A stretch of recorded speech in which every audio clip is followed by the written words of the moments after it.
say those things, then shut me out. Got no clue what you have found. I'm a rose in thorns, but you cut me down. It's wrong, I can't think right. I love the bird below you, said myself that this is the last time. In today's video, I will show you a new and updated one-shot VSA build in the first Descendant. So in this build guide, we will look into the best weapons and modules that you want to get. Then I will explain every single skill and show you the best reactor and external components. And then lastly, we will take a closer look at the gameplay and weapon mods, so you would know the reason. So then with that said, now let's take a look at our modules. And for the first one, we have the Cold Bloodiness, which when using a skill, increases the skill power and decreases skill cost and skill cooldowns.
Now what do you want? Go on, I'm waiting.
If it's new research, I'm listening.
Magisters are probably humanity's real home, don't you think?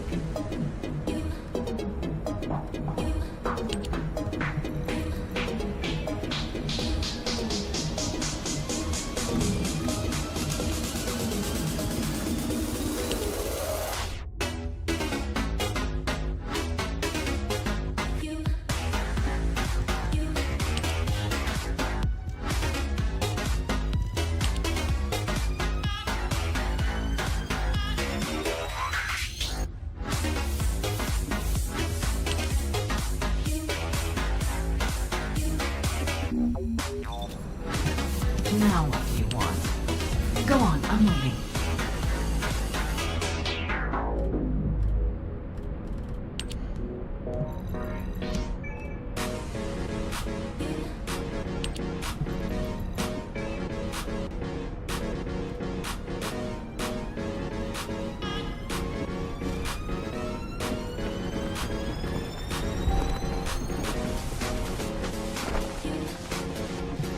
Modules will make you stronger.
If all modules were the same, I'd be out of a job, right?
plus 6% duration, and our weapon's ADK increases depending on your max HP and HP. And lastly, the Annihilation Processor for more max HP. Then as for your external, to find I recommend to get the Annihilation Auxiliary Power that increases so we get plus HP free. Then Annihilation Memory, Annihilation Sensor depending on your max HP lost. Then next up we have the Annihilation Sensor for defenses and shield recovery.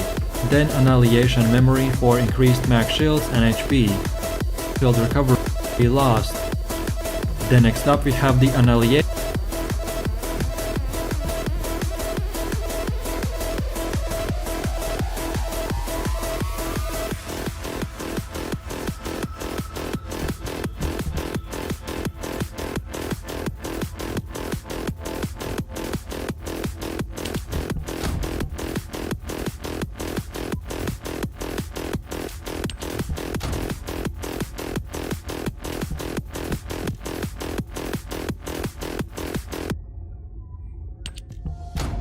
You might be the one taking me home.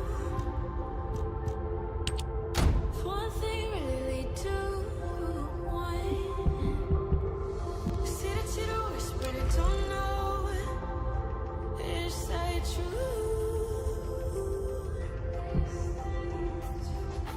People fear the silence with things they think they know. Baby, that's why I just be free and let it all go. Let's go. I don't care what you say, it's true. Don't matter to me, 'cause I want you.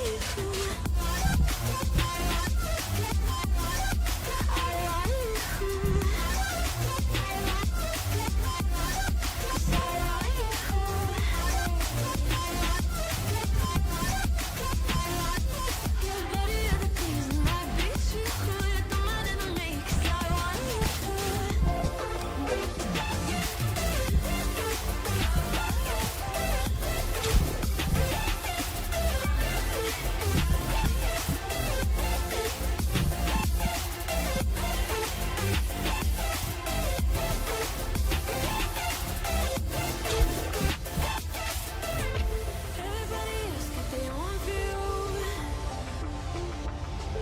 I know they cannot see what I do. Sometimes I wonder what I got into, what I get into.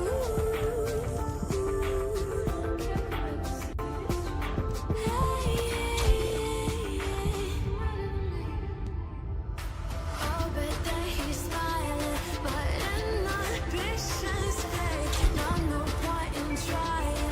I know I can keep away. No, I don't care what you say. It's true. It don't matter to me, 'cause I want you.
There's a universe inside you, so won't you wake up now and see?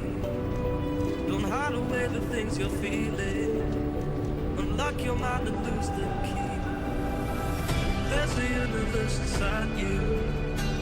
You should never have to hide. I can see the stars inside you. Please just open up your eyes. There's a universe inside you.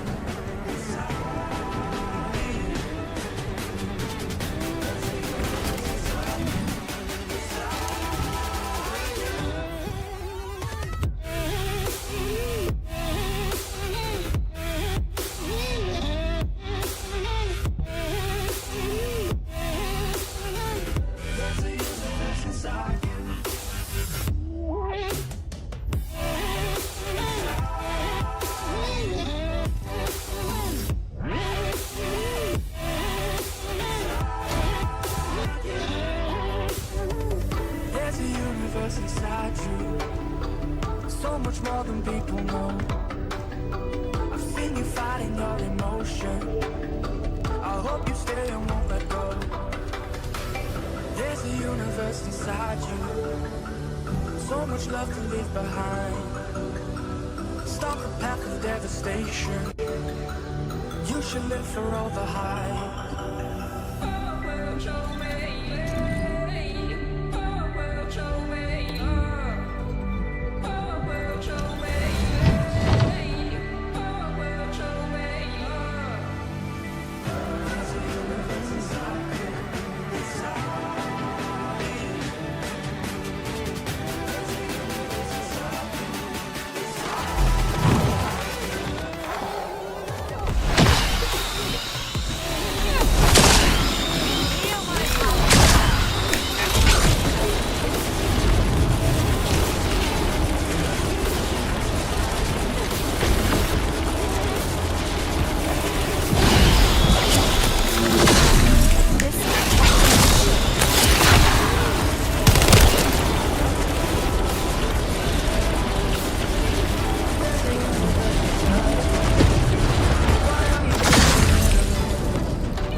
the enemies because of our insane buffs. And unlike other AoV farming builds, we don't have to go in a circle or do anything like that.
clear them out.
identified an elite enemy unit. To eliminate this target first.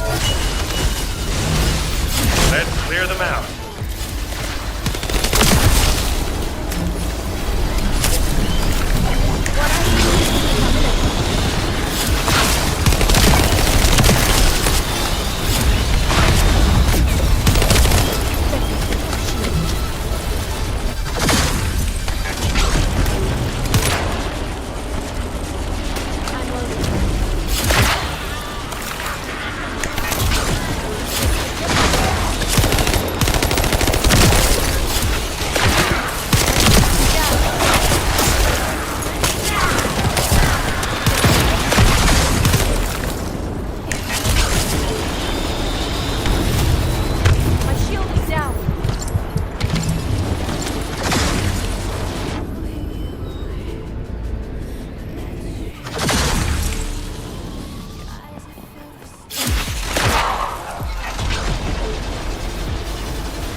your state of mind. I've been counting 1 to 10. I'll be back when you begin.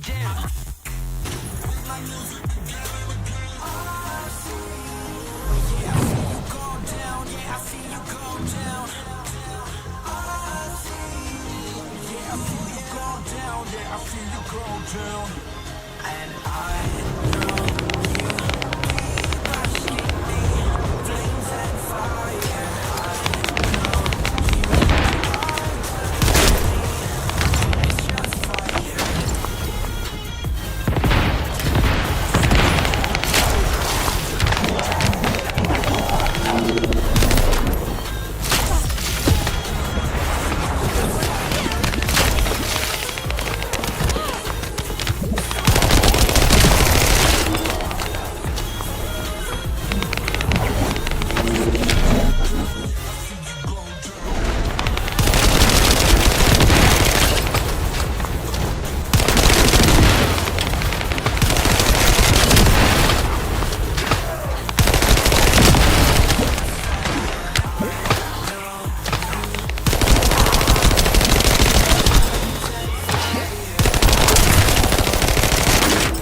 Video, and today the devs have responded. They listened to the community and they've changed the season 1 schedule.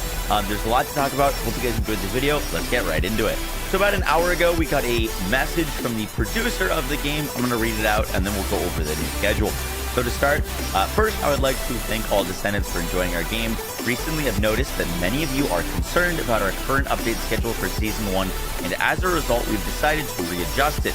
To make a long story short, we've decided to move up our update schedule from October 30th to October 10th. They're pushing the last part, 20 days. The previous schedule was initially planned to provide consistent updates every month before each content release. However, I have to admit that I failed to fully meet their expectations, so rather than splitting into 3 parts of updates, each one was divided into 2 updates, on August 29th and the other on October 10th. Along with the above change, we also have begun examining the update methods in the future. In order to do so, our previous third update for Season 1 will be merged to the second update, which, as mentioned, will take place on October 10th. Currently, the dev team is working on continuous updates and hotfixes since our official launch. Previously on the first Descendant. The time has finally come. I have been waiting for you since the beginning. I am your guide. Just how much do you plan to rely on that guide? Karel, do you truly plan on inverting the Ironheart data? The path will engulf Ingress. The roars of the Vulgus will fill this land with fear. The Ironheart has been destroyed. Now no one can alter the balance of Ingress. Turn the ship around. We'll put it back.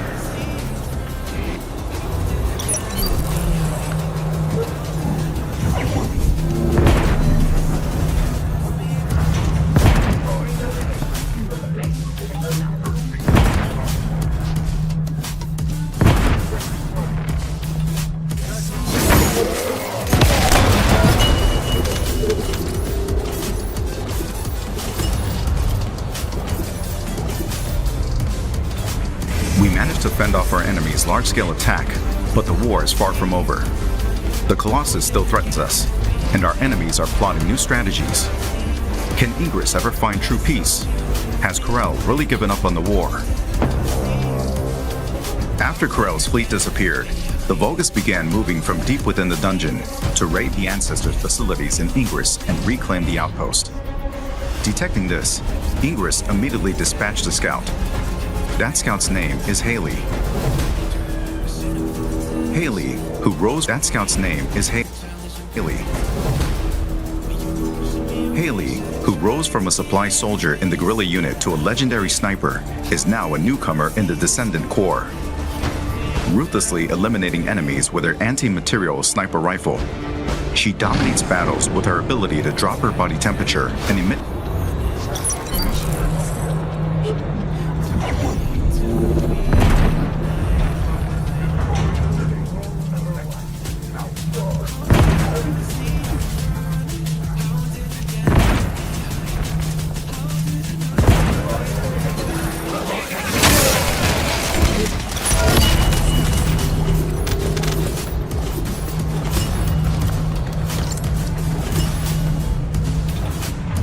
large-scale rifle. She dominates battles with her ability to drop her body temperature and emit cold air when her emotions run high.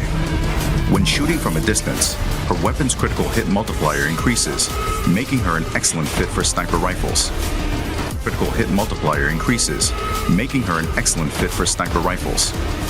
She possesses sub-zero bullets that fire multiple shots in an instant, and a storm snare that pushes back and rapidly cools down enemies in front. Above all, Haley's specialty is switching to her anti-material sniper rifle and firing a single, incredibly powerful shot, stronger than any other attack. In Season 1, the Vulgus launches a new strategy, the Invasion. Invasions occur randomly in 2 dungeons of the hard difficulty infiltration operations.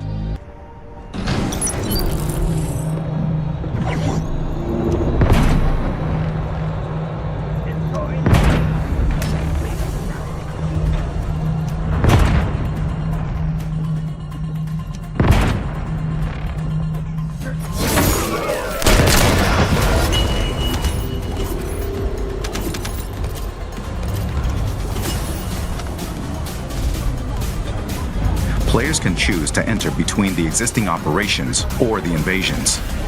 Invasion dungeons are only available for solo play, testing the strength of the Descendants. 3 Vulgus legions will block the Descendants with different defense mechanisms. The quantum field creates an immortal state, impervious to physical attacks. The resonance shatterers cause massive explosions with the energies of RK and the Iron Heart. The Keeper Tile encryption device maintains a powerful security system. Invasion dungeons present new mechanics that disrupt the Descendants' operations. Solve these enemies' mechanisms and swiftly eliminate them. Invasion dungeons are designed for speed runs, and the faster you clear them, the greater the rewards that await. After coming in contact with the Iron Heart, Descendants experience an RK resonance phenomenon. This resonance grants the Descendants new powers.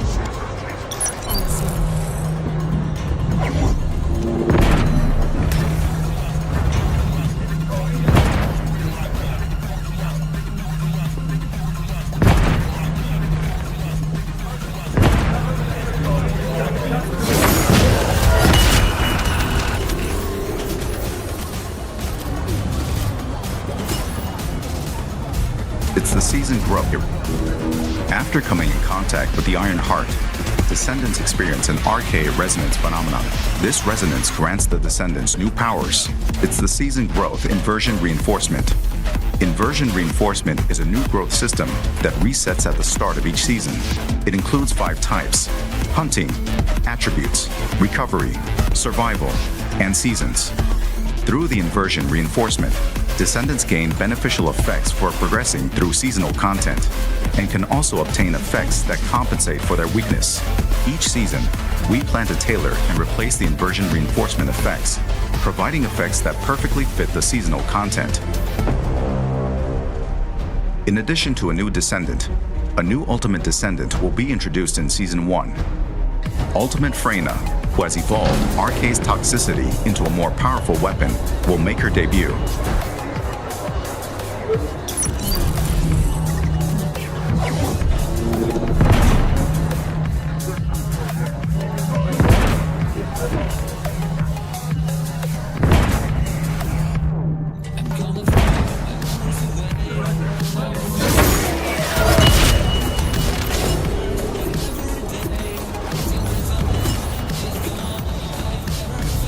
In Season 1, you can discover Freyna's exclusive story and uncover the tale behind the name of her skill, Room Zero Trauma. Excava is an assault rifle with powerful versatility. It can be obtained through the Battle Pass and is also available as a free reward. Excava charges voltage when attacking enemies and has a unique effect of firing the charged voltage as an energy grenade.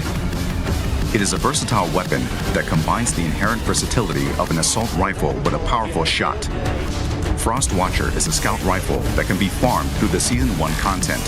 When hitting enemies from long range, it reduces chill resistance and enhances the damage of one's chill skills, making it a perfect fit for Viessa and Haley.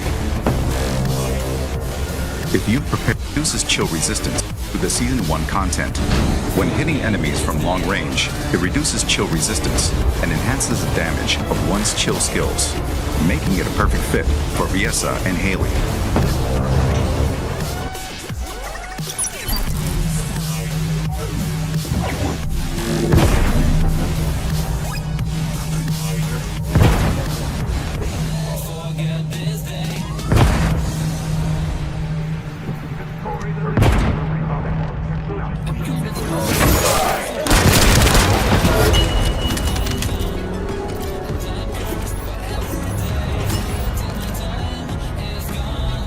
If you've prepared a new Descendant, ultimate weapon, and inversion growth, it is now time to face the most powerful Colossus, Deathstalker.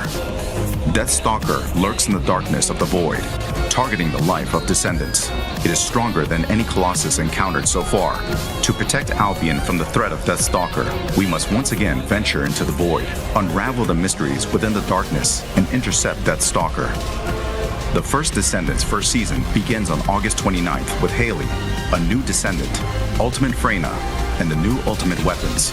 New episodes, dungeon content, and void intercept battles await you in Albion, Descendants. The first Descendant, Season 1 Invasion. Play for free.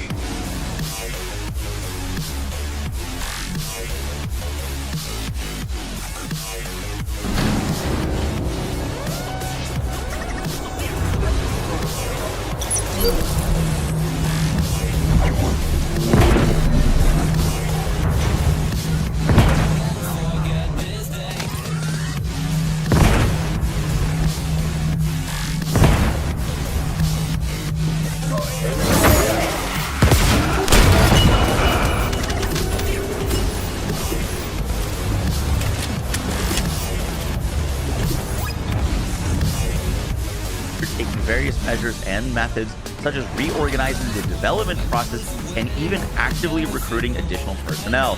We will do our best to prepare better updates that will make you satisfied. Thank you. So this was the original schedule. Week 1 was Invasion Dungeon, the Haley, Inversion Reinforcement, and the Season 1 Battle Pass. Week 5 update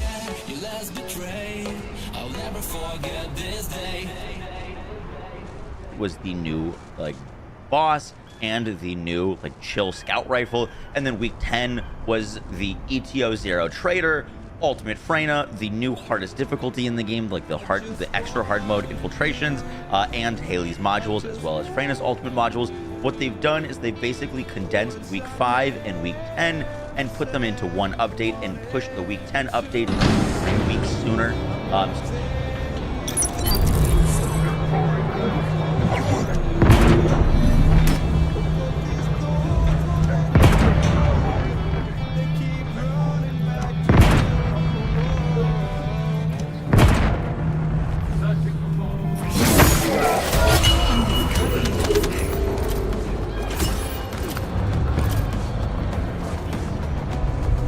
Now it's a week 7 update on October 10th, where we are going to be getting the same stuff that we were getting in a few days for season 1. That makes sense. I'm assuming that this is probably already planned and ready to go. Everything in here has been tested, so it doesn't sound like they can make much more things happen for the season launch, but they are drastically improving this big update, where we are going to be getting Ultimate Freyna, the Trader, the hard mode infiltration, Haley's modules, and everything much sooner. Yes, it is delaying the Void Intercept battle and the Ultimate Weapon, but I think that's a fine change to have, because I'm going to be honest, this week 5 update I don't think would have lasted us very long.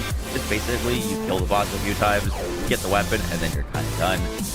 So this is, in my opinion, a much better seasonal model to have a season launch that is a substantial launch with a bunch of things, and then a mid-season update with a bunch of things, delaying things, parsing things out, or drip feeding it into 3 updates is not the play, and I hope that they kind of take this model and move forward. Obviously, I would have loved to see a more BB season 1 launch, and hopefully they can compensate for that for the next season, because they said that they're going to be looking into how they make seasons, and I still think that Haley should launch with her Transcendent modules. I still think that that's a mistake, but overall, the devs listened to us, they've responded quickly, and they've made a huge improvement, in my opinion, to the season. overall, given the time frame, I think this is a big improvement. I am thrilled that the devs have once again shown that they are, one, listening, they've responded in a timely manner, and they've shown that they care about their community. It's so fantastic to have devs that are kind of on the nose or in tap with the community this much. Obviously, I still would have loved to see the Season 1 update that's happening in a few days front-loaded with content a bit more.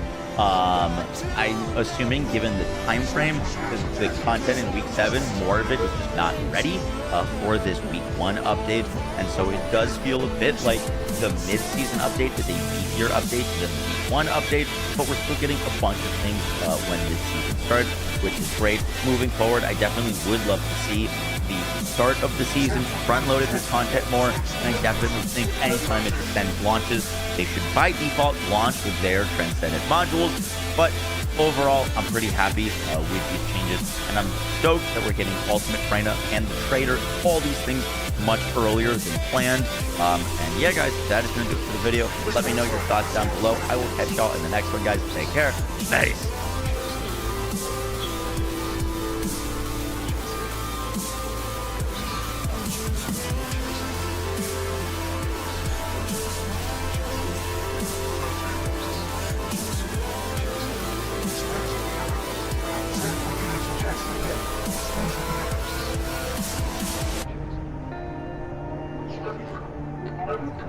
Initiating stealth operation.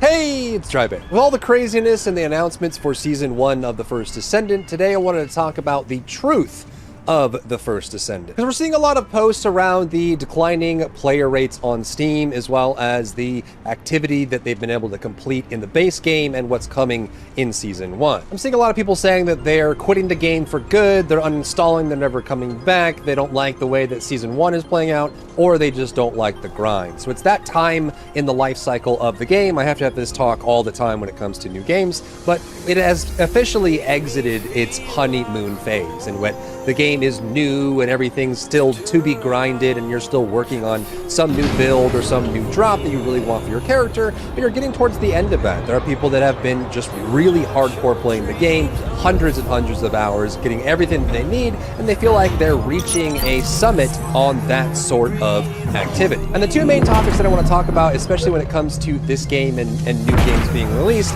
are quite important, and something that I feel like I have to re-stress with every new game that has a rising, crazy breakout success, and then starts to fall into its normal haze. The first one is that The First Descendant is a looter shooter. And what that means is it is primarily the core gameplay loop is what you see on screen. It is farming the same thing over and over, looking for drops, getting nominal increases in power in small chunks. And realistically, that sort of gameplay, that sort of loop is not for everybody. That's why looter-only games, and specifically, hard grind-focused games like more Korean MMOs or Korean RPGs that are focused on grinding constantly, don't become mass appeal for everyone, because not everyone likes running their head against a brick wall over and over until they get what they need. So it's perfectly fine for people that eventually were not going to be part of the First Descendant core audience start sifting out of the game. They liked it when it was new, when everyone was playing it, they liked the characters, they liked the core gameplay and the shooting, but when it came down to the core loop of doing the looter-shooter thing, it's not for them, and they're going to pass on, and that's perfectly fine. And on top of that, too, this goes through every cycle of the game. When a game is brand new, it has that recency bias where people see it as a new hot commodity, and it usually gets way more players than it's going to have down the road. This happens to every single game that comes out like this. It has a big influx of players, and the players that aren't going to stay in the core audience start sifting out, and that starts moving forward. And that's the part we're in right now with The First Descendant. And the other truth is one that I hope can start reaching more people. I've been preaching this for a very long time, but I think it's just part of how we are as human beings and how, you know, cultures develop. But it's the idea that you don't have to stay on the treadmill if you're not enjoying yourself, especially when that treadmill is a grind-driven game. It's perfectly fine to step off the treadmill and go do other things while you wait for new content to pile up. This is something that I do a lot with some of my all-time favorite MMOs and grinding style games, is I will get through a large grinding arc where I have some goals I want to accomplish, some things that I want to do. Then once I accomplish them and I'm kind of feeling like a little burnt out, you just put it down for a while and walk away and go play something else. It's perfectly fine to do that, and you're even encouraged to do so. And I see a lot of people that are saying, you know, they're blaming the first Descendant for it, or they're getting upset. The game was always trash. I always hated it. It was never good. It's like, and you look at those reviews and those people have 500 hours in the game. So it's like, if you played 500 hours, obviously it wasn't something that was terrible and trash. You did enjoy yourself. You just got past the part where maybe you farmed all the ultimates, or you farmed all the characters, you got the weapons you wanted, you cleared all the hard bosses, and you know there's going to be like a month or 2 or 3 before new content is coming into the game, and you can start having that same kind of feeling. So I want to encourage people at this juncture to think about that, right? We just got Black Myth Wukong, we got the new WoW expansion, we saw Dawn Trail on Final Fantasy, you can do your 100th run of Stardew Valley, or go replay Dark Souls 1, or whatever it is that makes you happy or is new and interests you. Take that time to let the game cook a little bit, let the new characters come out, the new Colossus come out, right? If you have to, you can put the game down and come back in October when there's a new Colossi, there's a new ultimate, a new character, people have figured out how to play Haley by then, and you're good to go. But I want to encourage people to have that kind of mindset, because I think it's very important, not only for the community of the first Descendant and any game really, but also for yourself to have a long-term, longevity-based mindset for your recreation and how you handle it. It's fine to step away, let it cook, let it chill, and when you get that urge to play again, you can come back, there's new shinies and new things to do, and you can enjoy it. If you're not enjoying it, or I've seen people every single day in my chat right now that are like, you know, I'm getting my 40th catalyst, and I just don't know if I can do it, or I'm stepping into the bunny cave again, and my heart sinks. And it's like, if you're at that point, put it down. You don't have to uninstall it. Just go find something else to do. Touch grass, play a different game. I don't know. Go do something and then come back when you have that feeling there. Don't burn yourself out permanently by forcing yourself to play so that you never play again, right? Give it some time to chill. Now we got that out of the way, let's talk about what you can do to prepare for Season 1, or if you're going to take a break, prepare for your return. I think something that's very smart to do right now, if you're really interested in TFD, but you're feeling a little exhausted with the grind and all of that, is to just get enough resources to keep your activators and your crystallization catalysts cooking at all times, right? Just make sure you have enough there, and then log in maybe once or twice a day to keep those cooking, and then you can log out if you want. If you have other characters that you want to build, other things you want to build, things you want to put on, I probably should put this on now that it's sitting here, but just having these going is kind of the minimum that you need to prepare. And I also think, especially if you're planning to play through Season 1 over the next week, when you have downtime at the end of Season 0, there's a couple things that you want to make sure you accomplish in that time. Firstly, if you haven't finished your Battle Pass for Season 0, you'll want to go ahead and do that. And if you do care about the supply shop, which requires the supply coins, you're going to want to get these as well. So a whole bunch of free cosmetics and pet attachments. There is a recolor skin option that are pretty cool for all of the 3 starter characters, Viessa, Ajax, and Replic. You can actually get all of these as part of the Battle Pass, like those daily challenges. And if you haven't done so yet, I'm still wrapping mine up at the end here. Now's a good time to do it, because come next Thursday, you won't be able to do it anymore. So it is worth picking that up. And of course, if you haven't finished the Battle Pass yet, you'll want to do that as well, just to get all the rewards that are in here. If you haven't collected the free ones, or if you bought the Battle Pass, make sure you complete that as well. Playing casually, there's going to be some of these in here, like getting Mastery 20 or getting 300 bosses that are going to be a little bit more challenging to complete to get the supply coins, but you can also go through and get these really easy, 5 coin options, especially in Week 7 and Week 8, that have the most amount of coins we've seen before. Finishing all these is going to be super valuable, and you get those free cosmetics for in the future. And also, if you haven't finish the Battle Pass, just keep in mind that the Battle Pass exclusive weapon, Sigfor's Fruit, is going to go away with this Battle Pass as well. So make sure if you do want this grenade launcher, I like it a lot. It's a sticky bomb launcher. It is the best launcher in the game currently, unless your name is Blay, and it's worth having. So if you haven't picked it up, definitely make sure to grab it. And also to limit your stress, I would say just focus entirely on catalysts and activators. So do what you need to do to farm up the blueprints, and then just farm large chunks of these materials here, and then just sit on them for weeks at a time, right? If you feel like you need to take a break, just farm up what you need for these, start your activators, start your catalysts, and have like at least 3 or 4 worth of materials stored up, and then just have those cooking and log off. And I think that is a great way. I mean, I've been playing games since I was like could talk or see, and I've been having that same issue all the time, right? Playing gacha games on my phone, grinding games, RPG games, MMO games, games with daily quests,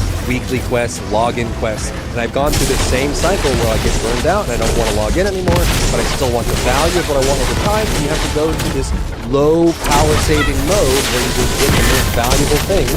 You know, like you log in, you hit your daily login, you start your mission progress, and you start cooking your activators and catalysts, and you log out, and you go enjoy yourself for the day, log back in maybe at night to restart your catalyst that you just finished, and go back at it as well as again. But I think that's super important if you do want to play the game for a long time and you have other interests.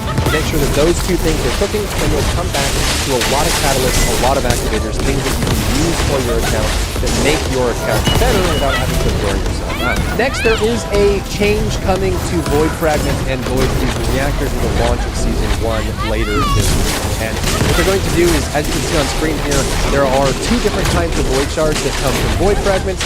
When you go to the nearby Void Reactor, it requires 2 different types of Void Shards. They're changing this so that all the Void Fragments and all the Void Fusion Reactors only drop and require 1 type. Which means that it'll be the type that matches the one nearby if there is one nearby. So for example, this Void Fragment would drop maybe only organic Void Shards, and the reactor nearby would require exactly that many Void Shards. So you could, you know, the goal is for them, they want everyone to be doing this in a cycle. I think ultimately what they wanted for people to do was to do the outpost, go to the Void Fragment, complete it, open the Void Fusion Reactor, do the outpost, Void Fragment, reactor, outpost, in that order, and they want it all to be lined up perfectly so that you can keep doing that. Obviously, you're not going to get an amorph every single time you do the outpost, but one thing to think about is that if they do rework the drops for the Void Shards, it's very possible that you end up getting more now than in the future, right?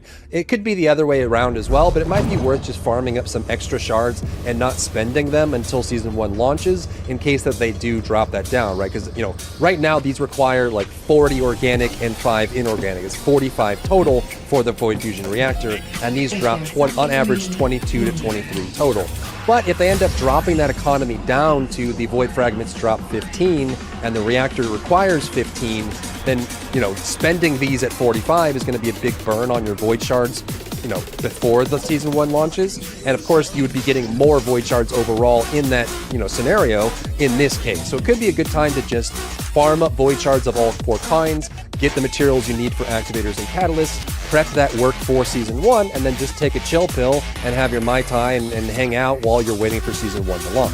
The other thing to think about in prepping for Season 1 is going to be your stockpiling of high rarity modules. When new modules get added, we will be able to access that by combining the ones that you have in storage, and it might be a good time now to just wait until the new modules get added. Like, you know, I'm guessing Haley's going to launch with 2 more, and we also know that coming October 10th, we're going to not only get the Ultimate Frame-Up module plus some new modules for a few other characters, we're also, they said they were going to be bringing in new Ultimate modules. They didn't say what kind, but Ultimate being this tier here, I'm guessing, instead of the Ultimate Descendants. So we'll get more yellow mods, probably for both Descendant and Weapon coming in October, and it might be a good idea to just hold on to some of these so that when that patch launches, you can then combine them on the spot and try to get the new ones to pop out really quickly. And that's all I wanted to say. I just wanted to give my perspective on the game, where it is right now, how it's growing, and hopefully encourage people to be a little bit easier on themselves with their grind and what they're doing and where they're going, and as we move into Season 1, so we can all have a good time together. If you found value in today's video, leave a like down below, leave a comment for the algorithm to help this video get seen by more people,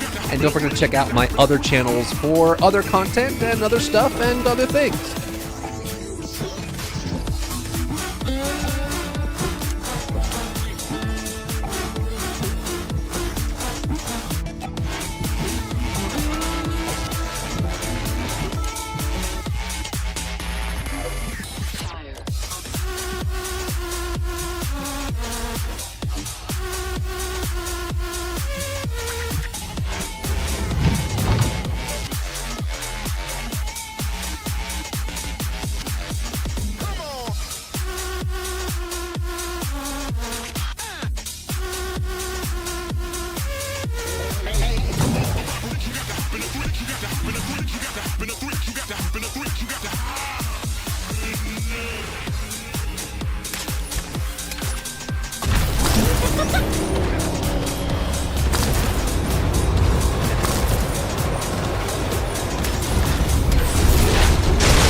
We need reinforcements! Master Aemon, what is going on? Why does he not reply to our communications? I will send my personal commander unit for now. The Descendants must be stopped.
bunny build. I've upgraded it since my last bunny video, and I'm going to explain and share the components and insights from my research on bunny.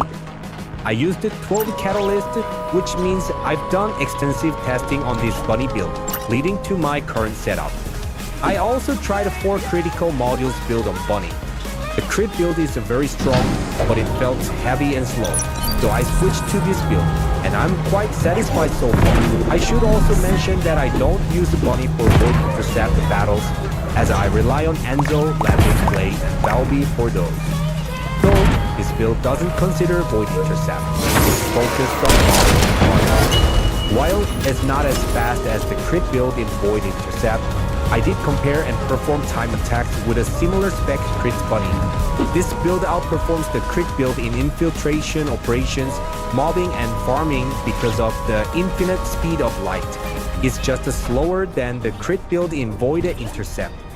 Now, let's get into the build details. My first build is for refinery or environment farming.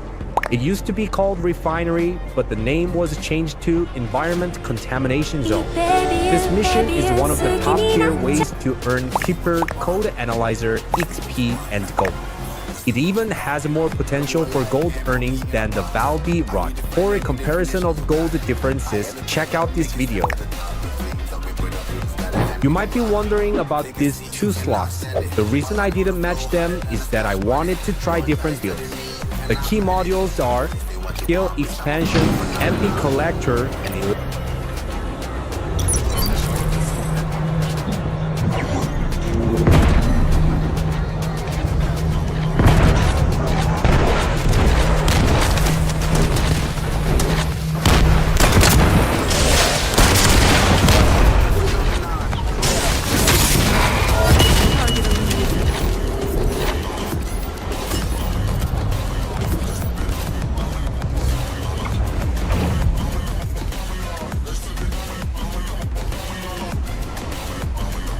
Electric Charge. MP Collector recovers MP when killing monsters, while Electric Charge increases landing damage after a double jump. 5 waves spawn before entering the cave in the environment zone, and with double jump, you can clear them easily. Other modules include Skill Expansion, Maximize Range, and Frugal Mindset to extend the range to 21 meters. I also added a Nimble Fingers, focus on electric and Battle of Stamina to maintain infinite lightning emission. You might be curious about using focus on singular instead. When comparing damage solely for lightning emission, focus on singular has slightly less damage than focus on electric. If you have a cooldown reactor, you can replace focus on electric with electric specialist and swap Battle of Stamina for increased HP. Lastly, I included 3 damage modules: Singular Specialist, Spear and Shield, and Multi-Talented. The description for Multi-Talented mentions that when using the singular active skill, you get the plus 30% all attributes damage for 5 seconds. This is particularly special for Bunny. Although it says only 5 seconds, it applies to Bunny's entire lightning emission duration, effectively granting a plus 30% damage bonus like a passive skill. For making 85 module capacity, level up your Descendant 40 or Mastery rank 20 and put 1 catalyst to the sub module slot. Check this out. Okay, this is multi-talented. So multi-talented 5 second already gone. But look at the damage. 164, still 164. 164k. 164k. Without multi-talented.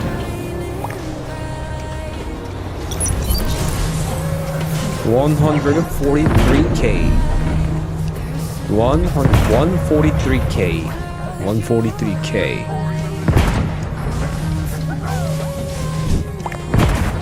The reactor options are additional skill damage to order of true electronic skill power boost. The other option is the electric skill power, but singular offers more damage and can serve as a cooldown alternative. Unfortunately, I still haven't gotten Thunder Cage with Order of Truth and Singular options. Sad. For newbies, you can check the reactor drop rotation. Press M and F key in the hard difficult area.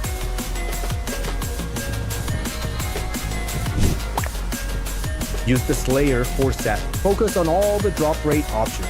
Module drop rate, Creeper Shard drop rate, EXP gain modifier, Firearm EXP, Gold drop rate, Equipment drop rate, and Item distance increase modifier for farm.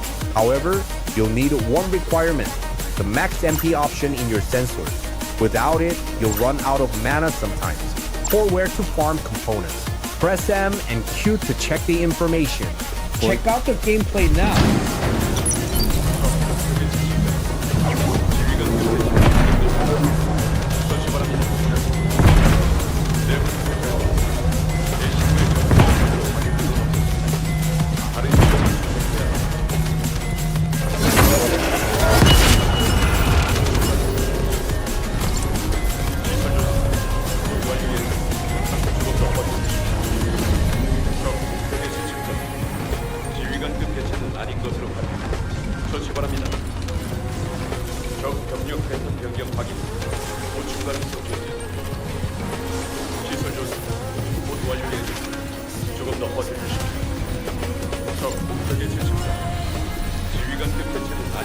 This build is for field farming and mobbing. It's mostly the same, but I swapped the multi-talented, spear and shield, and frugal mindset for maximize conservation, enlightenment, and strong mentality. I focused more on sustaining the speed of light since you don't need as much damage in the field. You can use this build when farming in normal infiltration, fields, and hard difficulty areas for farming resources. Due to limited module capacity, I couldn't add a skill module, but you can use another catalyst in the empty slot. I don't feel any issues without the skill modules, so I'm saving the catalyst for now. For reactors and components, the same setup works, but to maximize the farming and mobbing, I recommend skill effect range or just the singular and electric skill power boost option.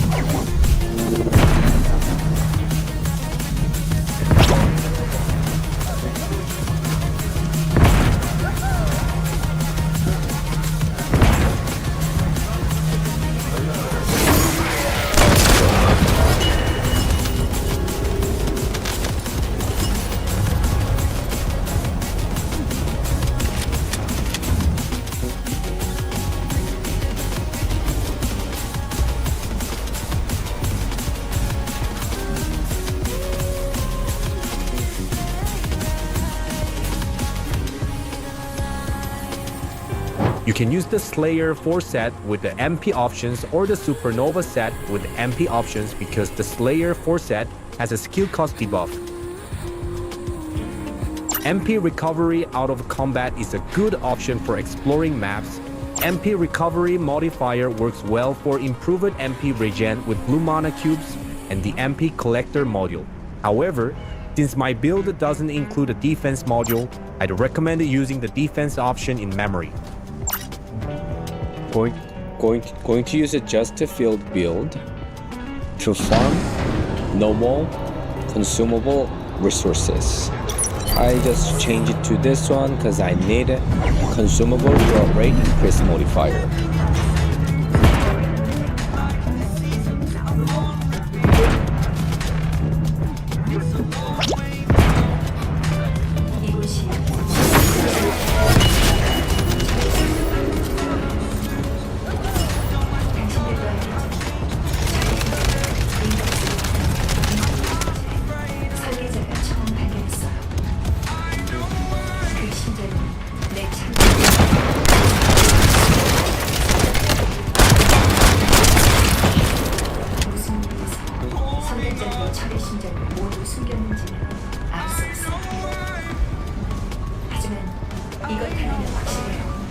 내가 만들어진 목적은 당신들을 철의 심장으로 인도하는 곳은 철의 심장을 찾고 이야기하는 게 좋겠군요.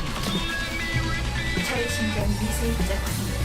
손상 시스템 복구를 위한 비상보건 프로토콜 강화. 계승자, 발굴 흔적에 남아있던 철의 심장 원소를 획득했어요. 다음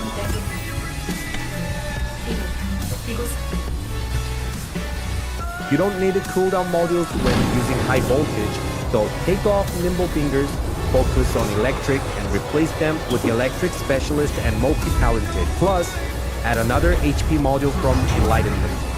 For reactors, use the singular skill boost plus additional skill damage to Legion of Darkness, Order of Truth, and Legion of Immortality.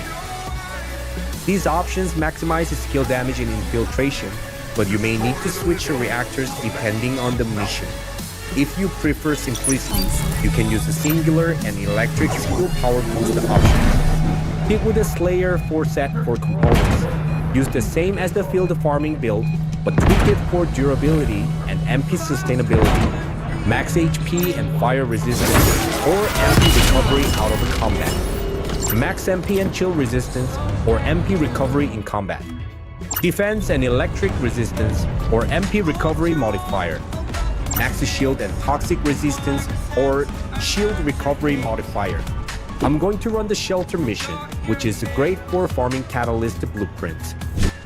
I'm going to run the shelter mission.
Using the defense option in memory.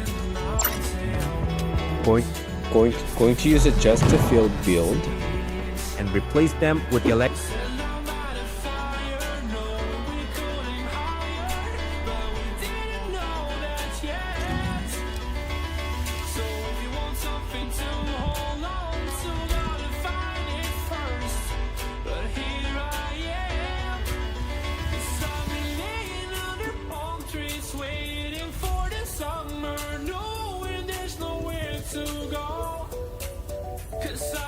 When using high voltage, so take off nimble fingers, focus on electric and replace them with the electric specialist and multi-talented. Plus, add another HP module from enlightenment. For reactors, cooldown mode.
Can't nobody tell me nothing.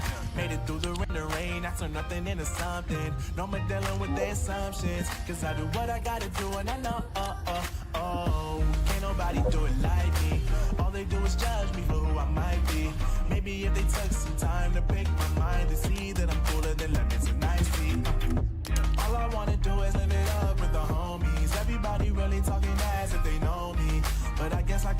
face it. I'm so tired of being faceless. I don't wanna keep on wasting life. I'm drowning in my head, I'm losing the mind.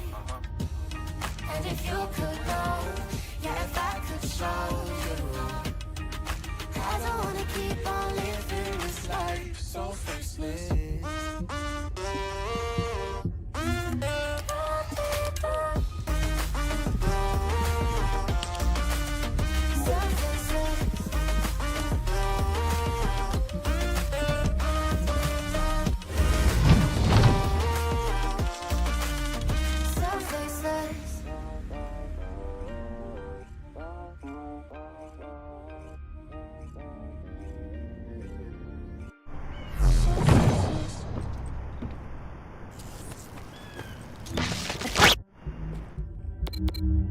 I just assumed I'd play the part of keeping you in the right direction. No matter how your confidence may fall,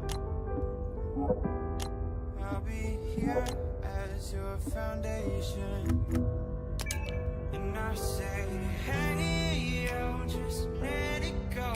Your struggles won't remain. And I say, hey, yo, we're holding hope and wake up yesterday. So hold on to me.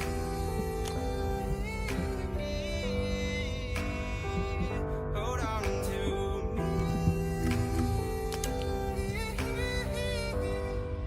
Hold on to me.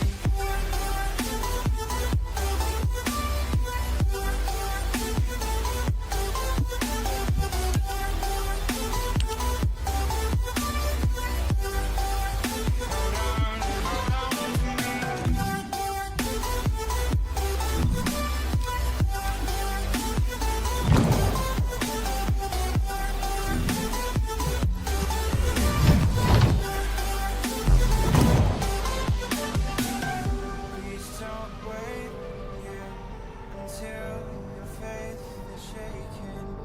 There's a whole other fear on your mind, on my mind. I know that right now I'd like to play the part to rebuild you for Activating stealth. time. And I say, hey, just let it go.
currently a build that I've been using to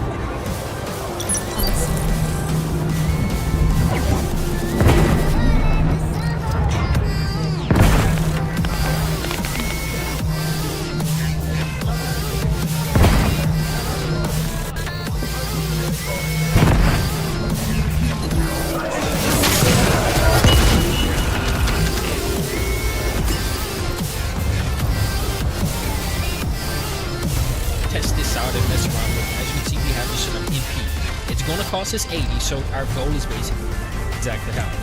There is this thing called the Lazy Devotion. Whenever you use this weapon, on hitting an ally, you recover your shields for your teammates. Now, the cool thing about this is they can actually have full health and it will still happen. The only way that this effect does not trigger is if you do not have P. So that's the reason why you see in this version of the build, I'm running MP, more MP, and then this doesn't really matter, but this is currently a build that I've been using to test this now. As you can see, it's just recovering this MP. And we're at 6 stacks now. So my firearm is normally sitting at around 396, right? We're at 10 stacks now. Shoot one more time. I'm gonna reload. 541 from 396. Let's go ahead and shoot a shot here. Crap, it didn't crit. That's I wish it would have crit. It would have hit for 8 million. It's kind of insane.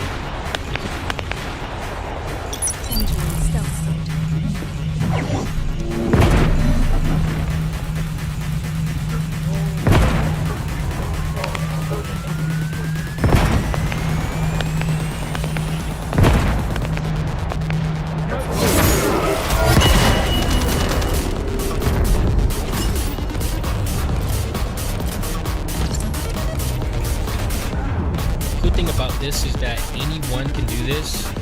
Again, it's just based off of how much MP you have. One more here. Set the duration here. I'm gonna go ahead and switch to this bad boy here. Let's see if I can get the crit this time. And just to kind of prove here, as you can see, same thing here.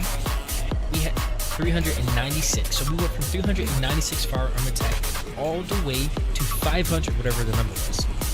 That is an extreme increase. Now, once you sort of get the hang is this. So anytime I use this is 3 of those stacks. And anytime any one of my teammates pick this up, so at the beginning of a fight, I have 8 stacks of this, and then it normally it loses them all unless my teams hover over this. Well, I can just switch to my devotion whenever I want, shoot one quick shot, switch back to the weapon I want to use in this.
regular fate, and then I can have 100% uptime on the 75% firearm skill attack increase. You don't have any other way in your character's kit to buff an ally or give a recovering sort of build.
Hey, it's Driving. With its latest release, Dungeonborn has added a brand new mode to its game, which takes the dungeon delving genre to the next level. For the longest time, we've been craving a game like Dungeonborn that allows you to dive into dungeons where you explore, fight monsters, find loot, and try to escape.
light, shimmering, guiding you through the night. I know it feels like the night's getting longer, and light is harder to find. I promise I'll always be there, I'll remind you when you close your eyes. If they said for me tomorrow, even if I leave right now, you'll find comfort there in knowing whenever in doubt, you can find me when the lights turn out. When the lights turn out.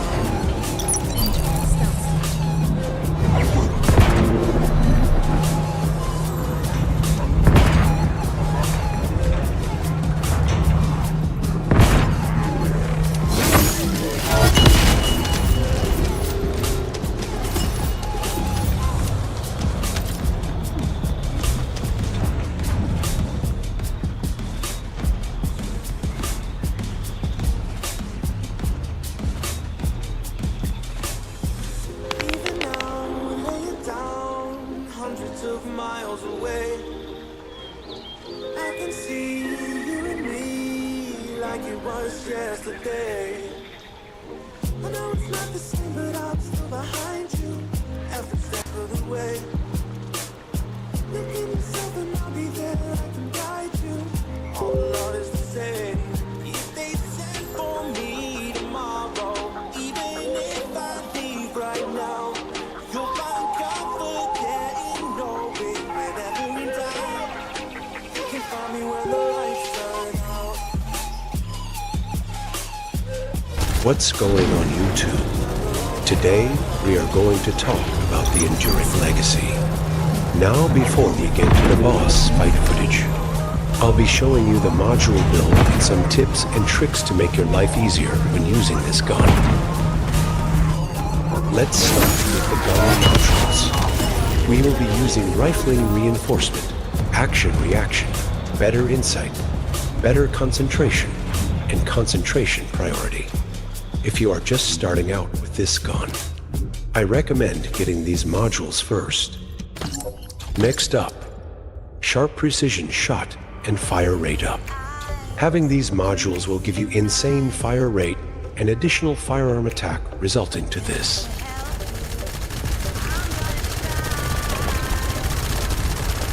Next will be fire enhancement and edging shot for additional damage and crit rate.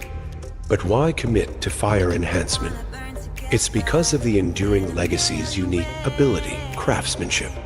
This unique ability will reduce the target's fire resistance and will give you additional firearm attack when hitting a burning enemy. And last but not the least, expand weapon charge for the extra rounds per magazine. Sharp precision shot buff disappears when you let go of the trigger. So having more rounds per magazine will keep the buff longer, resulting to better DPS. But why use this when Glay can have infinite ammo? Reason being is that we want to have sharp precision shot at 10 stacks for as long as we can. When increased sensory duration ends, you will have a full mag to unload that firepower while maintaining sharp precision shot at full stacks. Since this build is not skill focused, use any reactor that has skill cooldown reduction and skill duration up. The higher the number, the better. We will also be using the following substats for the weapon. You must be also wondering, Yo guys, what is up? My first Descendant video, and today we're going over my tier list for all of the weapons in the game. We are ranking all of the ultimate weapons and then also some of the meta, like purple weapons. And in order to make this video, I have crafted every single ultimate weapon in the game. I have not fully invested into every single one, but we have messed around with them and seen their potential and what they could do. So obviously I still have a little bit more work to do here, but I wanted to put out this tier list as a guide, what weapons you should be focusing on and investing into. This is going to be an overall tier list, taking into account the weapons DPS, but also their special ability, how impactful it is, how many Descendants actually benefit from said weapon or would want to use said weapon, lumping everything into kind of one overall tier list. I hope you guys enjoy the full video and breakdown. This is going to be for preseason with the season 1 launch. I'm assuming we're gonna get some buffs, and I would redo this tier list, but I wanted to like kind of do like a preseason where things landed, where things lined up. So when the seasons come and go, we can see how the weapons shift up and down. Hope you guys enjoyed the video. Get right into it. So to start off this list, we've got the Python. I'm gonna be placing the Python in A tier. The Python is one of the stronger weapons in the game. I would be putting this in S tier if its ability was a little bit better, or if its crit chance was a little higher. You can use this thing as a crit machine on like Enzo or Valby, but most characters are just using this as a weak point gun. Glade takes a ton of advantage from the Python with her Massacre. Valby, Freyna, there's a lot of Descendants that like this, and it's a good weapon. I think A is a great place for this. For the Thunder Cage, we're going to be putting that in S tier. Thunder Cage has great stats. It's a good all-around weapon. You can use it for both mobbing and bossing. I cleared most of the bosses in the game just using my Thunder Cage when I was starting out. And it's also, in my opinion, the best-in-class mobbing weapon in the game. Still, after the changes, it is just, if there are a lot of enemies and you need to kill a lot of them with a gun, I think the Thunder Cage over basically anything else in the game. And so that is why it's S tier, because I still think it is the best mobbing weapon in the entire video game. Next up, we've got the Zacer's Devotion. We're putting that a little bit higher than the Python in A tier. The Zacer's is, in my opinion, the best hand cannon in the game. Not only is it a fantastic hand cannon, but it's also got one of the best abilities in the game in that you can reduce the defense of enemies, particularly Colossi, and defense strip them. This is fantastic against tankier bosses like Gluttony, or when you're playing in a group, just using this thing is helping you and all of your teammates. I definitely think the Zacer's in A. I'd be okay with putting in S personally, but it's kind of hovering between that like low S, high A tier for me. Next up, we've got the Executor. Executor has a really, I just don't like its special ability. It's so cool. I'm going to be putting this probably in trash tier just because like I really want this thing to get buffed. I think the Executor has a ton of potential. It's got good base DPS, but shotguns right now are just not in a good place. So really, fingers crossed for some shotgun buffs. One, looks like you got the Borderlands movie poster in there. That's trash. Moving on to the Piercing Light. Piercing Light, strongest, hardest hitting sniper rifle in the game right now. It is, in my opinion, not as good as the Afterglow for general use, but if you want to take a shot with a sniper rifle and deal the highest amount of damage in the game right now, Piercing Light, so we're going to be putting that in A tier. Next up, we've got the Peacemaker. Peacemaker, I think, is a comfortable B tier. It's a solid all-around pistol, and on dimensional Descendants, you can make them deal 30% more damage at the cost of 30% mana cost, which is a pretty big downside. But if you have infinite mana, you're able to just buff up the damage of your abilities. This thing synergizes pretty well on Valby if you want to use her. Valby obviously has like cost reduction for casting with her skills, so you're able to use the Peacemaker pretty easily and get a damage boost out of it. I am kind of mixed on its like special ability. It's cool, it's flashy, but it's a little hard to control, and just like there's not ways that you can like exploit it with infinite ammo things. So Peacemaker, we're gonna be putting B tier. Next up, we've got the Vestigial Organ. Vestigial Organ is, you believe, the best rocket launcher in the game. It's really good on Glide. It's not good on anyone else. It can pump out some big damage, but I don't think any higher than B tier is warranted for this thing. You really can't build into crit chance or anything. There's not that much you can do with this weapon, but for rocket launcher Glide, it's fast and slot, and it really helps with like certain Colossus fights, such as like Fortress, where you can boom, boom, boom, shoot out all of the like molten orbs out of the air, and next up, we've got the Afterglow. I think Afterglow on the same tier as the Piercing is perfectly fine. Afterglow has better crit chance. It's got a better special ability where you can stack up your weak point and your crit chance, and it just feels very consistent. It'll one-shot basically all Void Reactor bosses. It one-shots all of the Outpost bosses, and it's really good at taking out weak points on Colossi. I love this thing, and I'm going to be putting it in A tier. Next up, we've got the Tamer. Now, this is a little bit of a controversial one. I think the Tamer personally hovers between high B tier and low A tier. This is, when you're starting out the game, one of the best just raw DPS weapons that you can pick up. It has some pretty big downsides, like slowing your movement speed, And just like in terms of getting a good, powerful weapon when you're starting out, I don't think there's like much of a better option. However, when you come to late game investments, your high MR, Enduring Legacy just beats it out in basically every way. And so I would put this thing between like high A and low B. I think maybe high at the very, very bottom of A is the right place for it, just because the coast still hit really hard. And you can use crit on this thing with like Enzo and Valby and still melt a lot. Next up, we've got the final masterpiece. This is a very cool pistol handgun.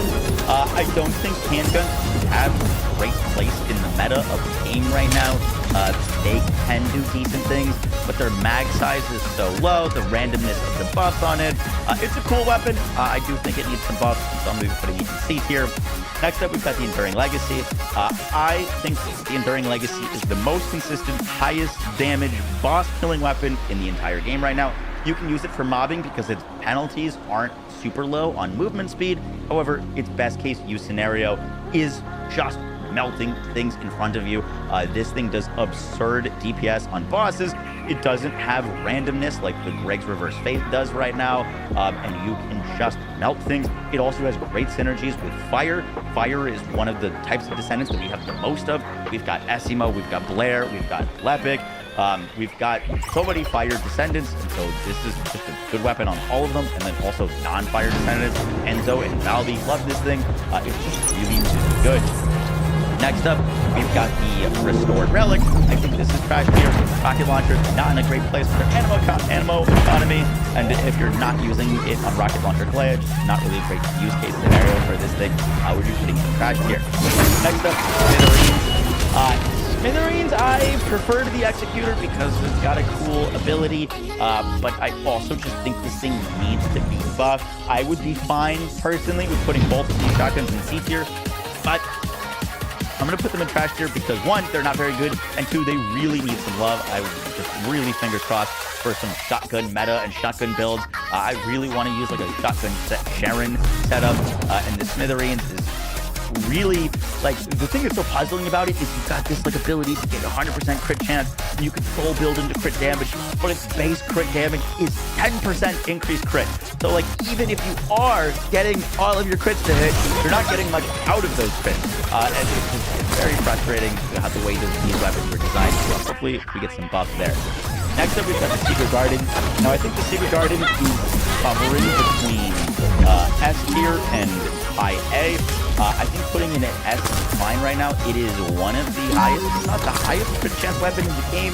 It's got very effective DPS, but it's also got one of the best special abilities in the game.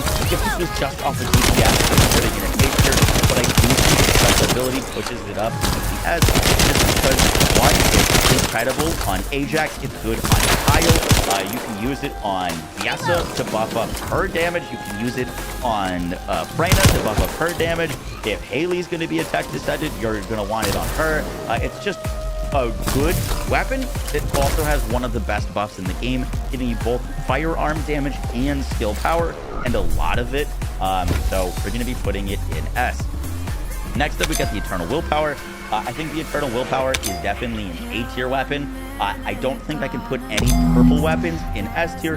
The Eternal Willpower is hands down the highest DPS assault rifle in the game. However, it doesn't come with a special ability. It's not broken. And so just because it's a purple weapon, I'm going to be putting it in S. If the Eternal Willpower came with its base stats and had a special ability, I think it would definitely be an S tier contender. But as it is right now, definitely going to put it in A. Next up, we've got Greg's Reverse Faith. Greg's Reverse Faith, I would put in S tier Legacy. It is, in my opinion, the highest DPS potential weapon in the game. Obviously, there's some RNG involved, getting your like comments to come down and get your crit points in the comments to like, get the most damage out of it. And if the Colossus is standing still so that all of those comments are hitting. But if everything is lining up, this melts bosses faster than just about anything. It is pretty gross. And so we're going to be putting in S. And also you can use it for mobbing, which is, you know, not just like a bossing weapon, which is really, really powerful. Next up, we've got the Wave of Light. Wave of Light, we're going to be putting in B tier. This thing is a little bit of a puzzling weapon. You get a crit chance increase whenever you reload for a few seconds. You want to build max reload speed on this thing, and its DPS is pretty solid. The issue is its crit chance is flat, and it doesn't take into account any of your other crit mods you get. So at best, you're getting like 50-something% crit chance on this thing, which, you know, is nice, but you only get it for 1 second. Things like the Secret Garden have like a 50% crit chance at base without having to do anything special. Wave of Light's decent DPS. It's just, if its special ability worked in addition to the crit chance that you're building, then you could constantly be getting like 60 to 70% crit chance on this thing, which would be very, very cool. Next up, we've got the Perforator. I'd put Perforator at the very top of B tier. I don't think it's quite as good as Nisacer's, which is why it's a tier below, but I think it's easily the second best hand cannon. Its special ability is neat. It's not overly impactful. This thing is really getting in B tier because its base stats are some of the strongest for all of the hand cannons. It just doesn't have as good of ability as the Nisacer's. Next up, we've got the Last Dagger. I think this thing is kind of like, you know, it's basically the same reasoning as the Final Masterpiece for why it's in C tier. And Cannon's just not in a great spot right now. And I personally like the Final Masterpiece over the Last Dagger, so we'll put them in the same tier. Next up, we've got the Divine Punishment. I'm going to put the Divine Punishment in a pretty solid position in B tier. This thing, you know, is really good on Yujin, but that's kind of it right now. This is a Yujin weapon, and on Yujin, it could give you great DPS. It's pretty cool. You can activate all 3 of your abilities by using like Perforating Allergy and buffing up your heals. You put an element on this thing so it counts as a debuff on enemies, and you could just juice up the damage of this thing. It's very cool, but I don't think I could rate it any higher than B, and the fact that it's basically only useful on 1 Descendant definitely hurts its rating a bit. I'll probably put it like slightly just below the Peacemaker. Next up, we got Albion Cavalry Gun. I'll put this in top of C. It's an LMG. It's got synergies with stun. There's a few characters that have stun synergies, such as like Sharon or Ajax. Its damage is decent, but its special ability is just, in my opinion, quite underwhelming. This is why it's C. Speaking of underwhelming abilities, we've got the Fallen Hope. Now, the Fallen Hope has a similar special ability to the Thunder Cage. It has the ability to proc a poison explosion on poisoned enemies. However, the Thunder Cage has no requirements for the enemy being under a condition. It has a 100% proc chance with a 200% damage explosion. The Fallen Hope has a condition that it needs to be met with a 40% chance to explode that does 70-ish percent weapon damage. It is just, if the Thunder Cage was horrible and way worse to use, it's got worse stats than the Thunder Cage. It's got just a very, very mediocre setup, and it's only useful on Freyna. This thing needs an absolutely massive buff, I think, in terms of its ability to proc its explosions, its base stats, and everything more to be a competitive weapon. We're going to be putting it in C tier. It is like all right, but it really, really needs some love to be competitive as a mobbing weapon, which is this weapon's identity. I don't think this would ever be a good bossing weapon, but as a mobbing weapon, it has a niche, and that niche it fills is absolutely overshadowed by why would you not just be using a Thunder King. The King's Guard Lance could be a really cool mobbing weapon. Basically, if you haven't used this thing, you aim down sights and put down this pylon in an area, and then if you shoot the pylon, it reflects the beam onto all of the nearby enemies. This thing has a few bad things going for it right now. One, it's a beam weapon. Beam weapons, not in a great spot. You kind of have to maintain level 2 or 3 on them to even make them deal decent damage. And the AoE of the pylon doesn't expand very much. So if you could get this thing to have a pylon that would be massive, it could be a really solid mobbing weapon. The pylon AoE is just not very good right now, and the ramp up time on lasers in general just does not feel good to me. So I'm gonna be putting this in trash tier. Next up, we've got Sigvori's Proof. Also in trash tier. I'd probably put it higher than the Restored Relic. Rocket launchers, once again, is not in a great spot. They need either buffs to the amount of ammo that you can have on them or their damage, but it's just not really any time that you're pulling out Sigvori's Proof. Next up, we got the Blue Beetle. I'm going to be placing the Blue Beetle slightly higher than the Wave of Light, mainly because the Blue Beetle has good stats. It's got 25 base crit It's got like a 1.5x weak point multiplier, and it's got decent crit multiplier. I think it's like 1.8x. This thing is a solid all-around weapon that you can use. Not the greatest DPS, but solid all-around stats. Buffs there. Next up, we've got the Secret Garden. Now, I think the Secret Garden is hovering between S tier and high A. I think putting it in S is fine right now. It is one of the highest, if not the highest crit chance weapon in the game. It's got very respectable DPS, but it's also got one of the best special abilities in the game. If this was just off of DPS, I'd be putting it in A tier, but I do think its special ability pushes it up to S, just because one, it's incredible on Ajax, with Kyle, on Yamsa to buff up her damage, use it on Freyna to buff up her damage, if Alien ability is effective, that is very on her. It's a good weapon. It also has one of the best buffs in the game, getting both firearm damage and steel power, and a lot of it. Next up, we got the Eternal Willpower. I think the Eternal Willpower is definitely an A tier weapon. I don't think I can put any purple weapon in S tier. The Eternal Willpower is hands down the highest DPS assault rifle in the game. However, it doesn't come with a special ability. It's not like broken, and so just because it's a purple weapon, putting an S. If the Eternal Willpower came with its base stats and had a special ability, I think it would definitely be an S tier contender, but as it is right now, I'm definitely going to put it in A. Next up, we've got Greg's Reverse Fate. Greg's Reverse Fate, I would put in S tier just behind the Enduring Legacy. It is, in my opinion, the highest DPS potential weapon in the game. Obviously, there's some RNG involved in getting your comments to come down, and if you're crit weak pointing, to get those comments to get the most damage out of it. And if the Colossus is standing still so that all of those comments are hitting. But if everything is lining up, this melts bosses faster than just about anything. It is pretty gross. And so we're going to be putting in S. And also you can use it for mobbing, which, it's not just kind of like a bossing weapon. If you're specifically playing with Viessa, you could argue that this is B, but it's quite literally only usable on one Descendant. It's a beam weapon. That's all right DPS. And it's got an all-right DPS increase for Viessa. If you're going to be using a weapon, I'd probably be holding, honestly, the Blue Beetle for the extra crit chance and the Garden for the buff of her damage on her abilities. But Clairvoyance, decent weapon. My biggest thing with this thing is it's about to get power crept. You already know that the weapon that's coming out is lower ability, but also increases damage. One of those things right now, so I don't really see a great future in this thing, and I don't want to put it higher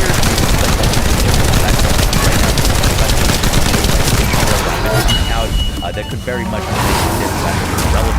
Guys, there's no to the video. Obviously, these are my opinions. Your opinions may differ. That is fine. Let me know what you guys think of the tier list, and obviously, these things are subject to change with the new season coming out. I kind of just wanted to rate how they were, so that as a new season comes out, we can see where they move. And the next tier list video, I'll be using this base tier list, and we can shift them up and down and see where everything lines up. But yeah, guys, that's just my opinion. Hope you enjoyed. Hope you found it educational and helpful. I will catch y'all on the next one. Take care. Bye.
So today, guys, we're going to be talking about 5 of the best spots to farm in the first Descendant.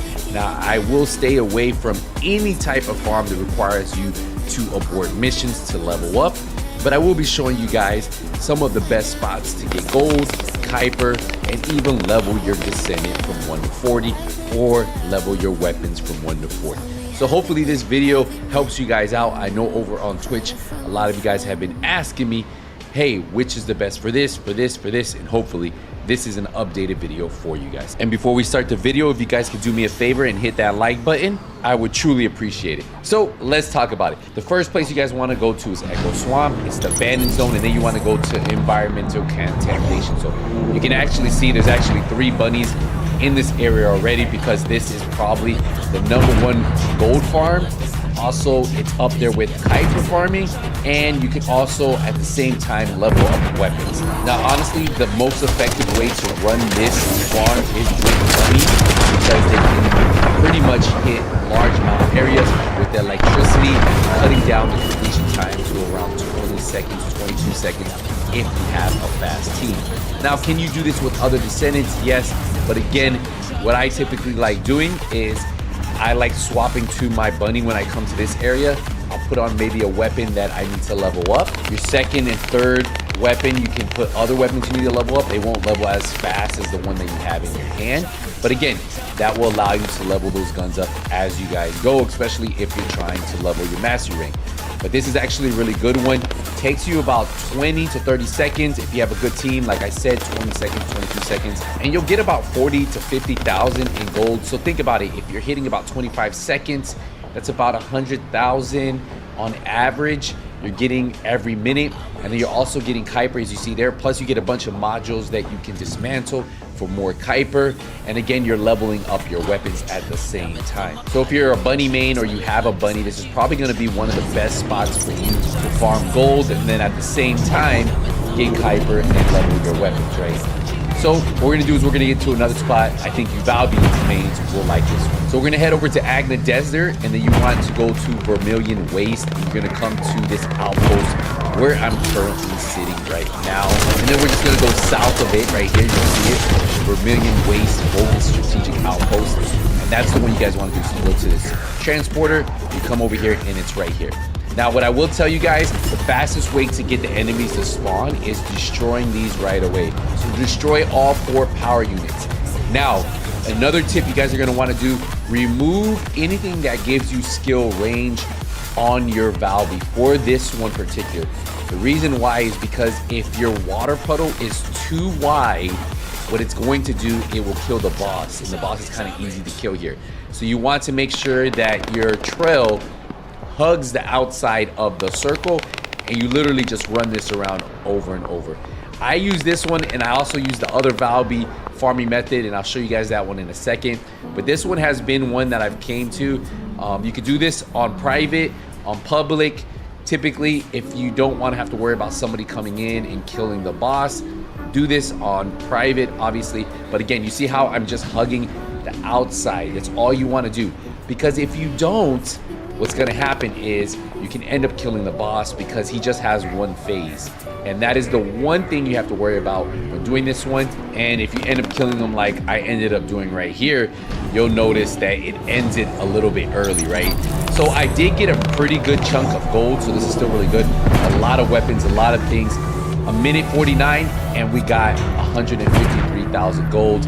7,000 Kuiper. Now I will say on my better runs, it takes about 3 minutes to finish the whole thing, and I get about 250 to almost 300k per run, almost like the last one. For the build, super simple: nimble fingers, dangerous ambush, anti-conversion, maximum duration, skill extension. Again, just up for duration, and then focus on non-attribute for damage. But again, super basic. I literally have 6 modules on here, and that is all you need for this build right here. Again, make sure you take out the power units and then just stick to the outside. Now you can do this solo, or if you get some other Valbys, you can team up and then just do this even faster. Again, you just want to be able to drop those enemies as soon as they spawn, because then that allows them to keep spawning. Faster they go down. 2 minutes and 26 seconds, we got 234,000 gold, 16,000 Kuiper. So again, a ton of modules there for us to dismantle. Again, this is probably one of the better Valby farming methods you can do in the game. The next farm is also using Valby. This is in the fortress area. You want to go to the defense line outpost, and just south of it, you'll see this Vogus strategic outpost. You already see 2 Valbys there, because this is probably one of the more popular ones, because it is pretty amazing. Now for this one, you don't have to worry about not using skill extension, so you can use skill extension on this one. It actually works a little better because you kind of cover more of the area. And for this one, you don't really have to worry about killing the boss, because again, he usually stays more in the middle, and then when those balls are at the very top, you don't have to worry about it. Again, you're going to want to shoot those power units first, and then you want to do the first damage phase on him until the 3 balls do pop above his head. After that, you just go around in circles, and you just, in about 1:22, we hit 152,000 gold and 8,000 Kuiper. So a little bit better scenes than the last one I showed you, but weapons or your Descendant, this is going to be the spot. Now I will say this is probably the fastest way to level up legitly without 30 seconds, sometimes less, 30 seconds, depending on how fast you guys can take these guys out, is going to be how fast you guys can level up. So if you have another character who you're trying to level up, you're trying to get those catalysts in it so that way you can prestige him and keep making him stronger, this is how you guys are going to do it. Very fast, very efficient. Just if you have a Descendant that's fast and effective killing mobs of enemies, it's going to work better, right? And typically you get a ton of players here, so you never really are running this alone. Like right now we have a Valby, we have another Bunny. Sometimes I come here with my Viessa. Sometimes I see other Descendants out here just grabbing some. But again, people like getting those Descendants that are a little bit faster at killing mobs of enemies for this area. You can do this about, I want to say 3 minutes, maybe less. Get a solid amount, but yeah, just run around until those towers come up. Then you destroy them, you get the orb, you put it inside the container, and then that's it. It's pretty simple one to do. Very, very easy. There you guys go. That was your bonus farm.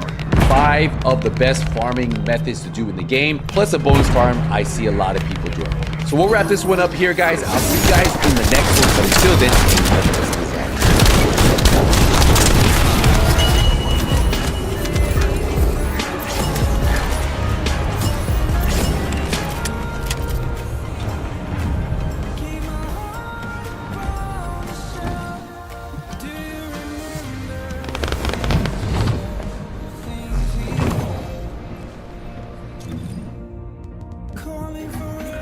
The Vulgus can't see me. Why?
Smoky room, way out.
things, let yourself be.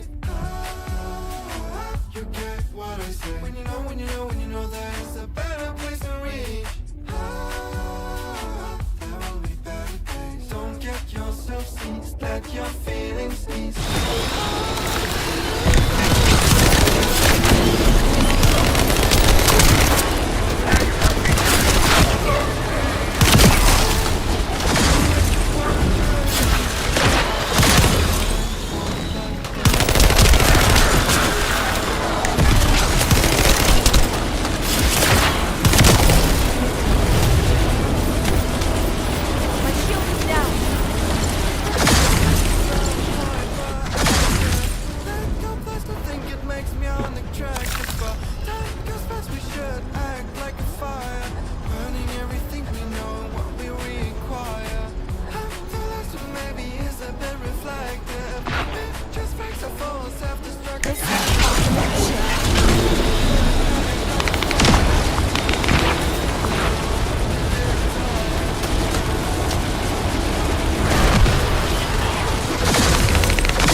Your feelings ease. You don't know what goes on behind these eyes. You don't know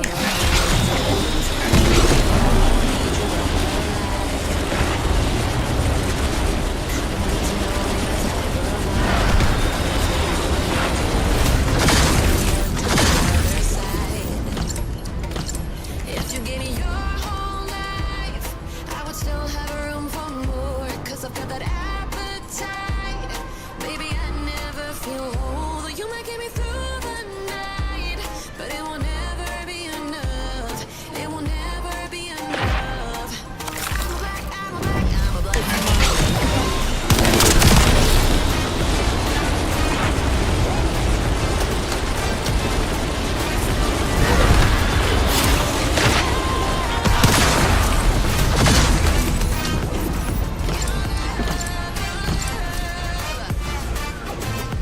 Cause it's true, no, everything they say about me, I'll suck you, no, my center of gravity. Cause it's true, no, everything they say about me, I'll love you like a supernova.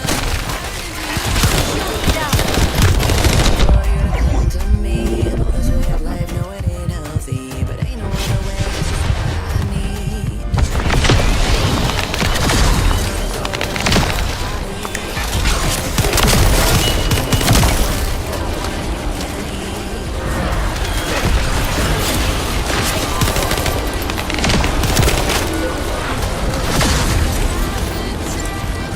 Baby, I never feel whole. You might get me through the night, but it will never be enough. It will never be enough. 'Cause I'm a black, I'm a black, I'm a black gold for your love.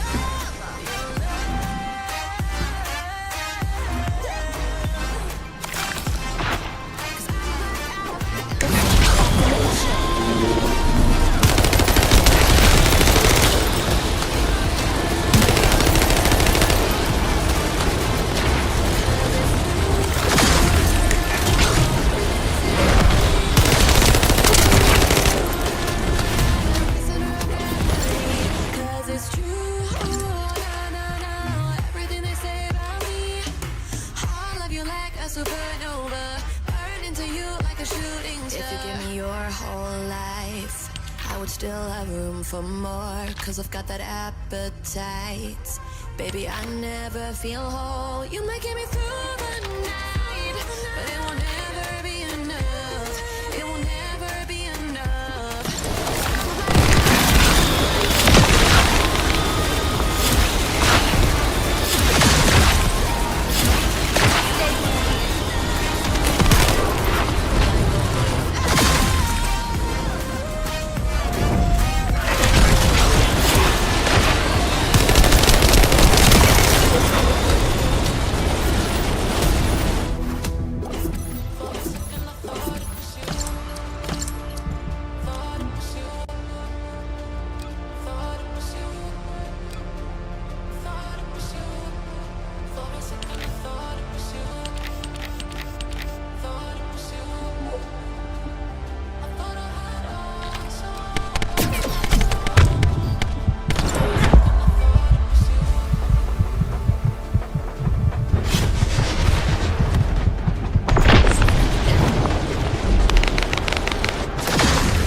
a beautiful disaster. You wonder how I got this way. Someone to be safe, someone to clean up and tame. Oh, some things never change.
The enemy is putting up a lot of resistance, which means they're preoccupied.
I'm loading.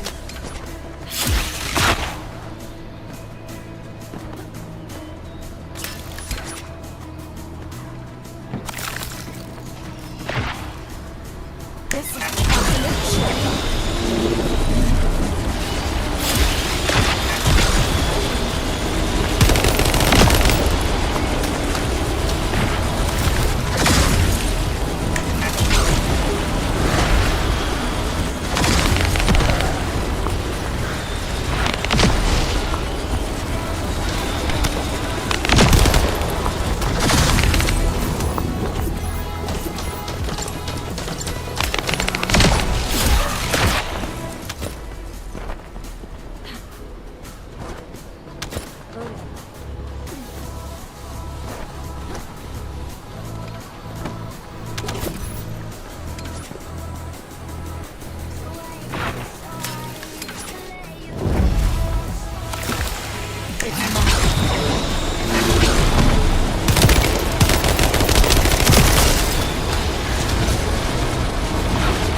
monsters, everything that brought me alive.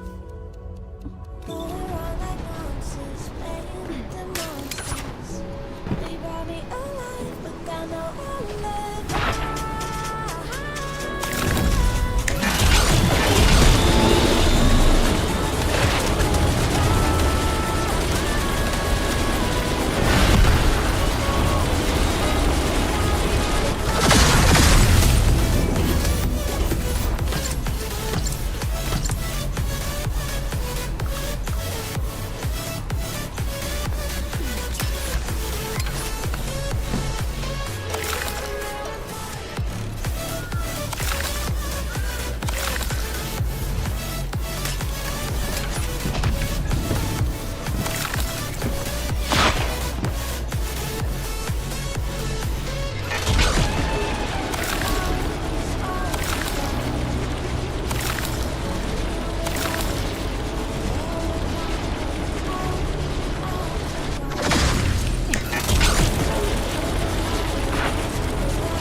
watch the blue, hear the music, take the groove. Don't you know all I'll ever really wanna be is a connected high. You and I, pinnacle, climactic vibe. Show me yours, I'll show you mine. You don't have to pretend we're shy. Let's forget the 9 to 5. I just wanna feel alive.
Let it go, roll down all the windows.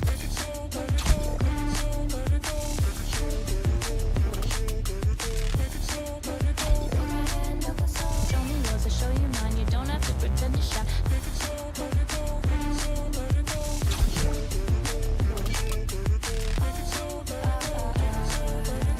it slow, let it go. Let's take a trip to uptown. Don't you wish we could be out of sight, out of mind? Take my hand, don't go slow. I'm chasing the afterglow. Dance with me while the sea finally got some clarity. Don't you know all I'll ever really wanna be is a connected high. You and I, pinnacle, climactic vibe. Show me yours, I'll show you mine. You don't have to pretend we're shy. Let's forget the water tide, turn it up to overdrive. Take it slow, let it go.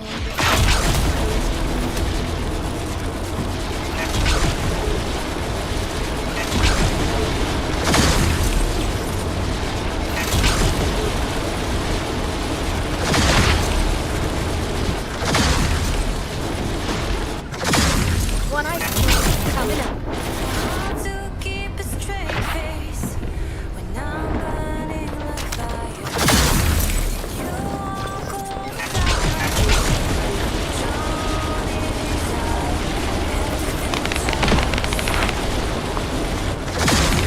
It's March. It's hard to keep smiling when you don't even listen. I'm just getting late, like you're on a mission.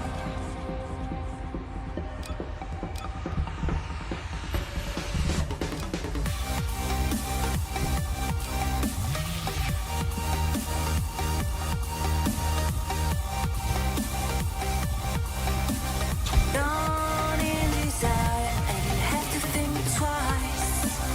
You make me weak.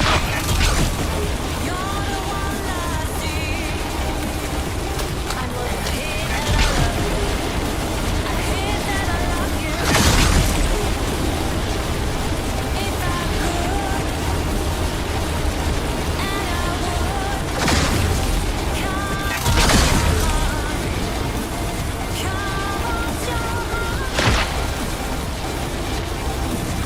I'm reincarnated. I'm reincarnated. It's hard to keep smiling when you're closing every door. Trying to open. I tell you love you more, and you say it's broken.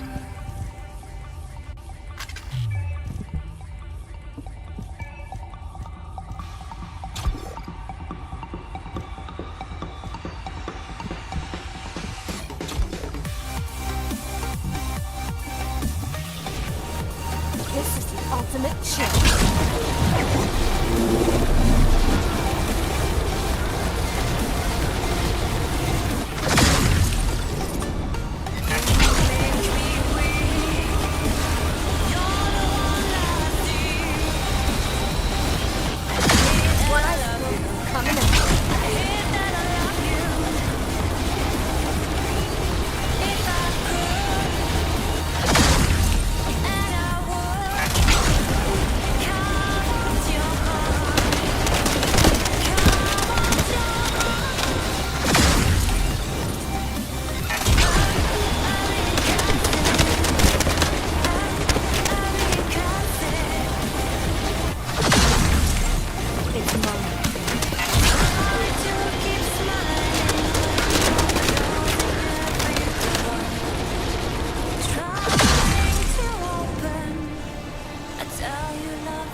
One icicle coming up.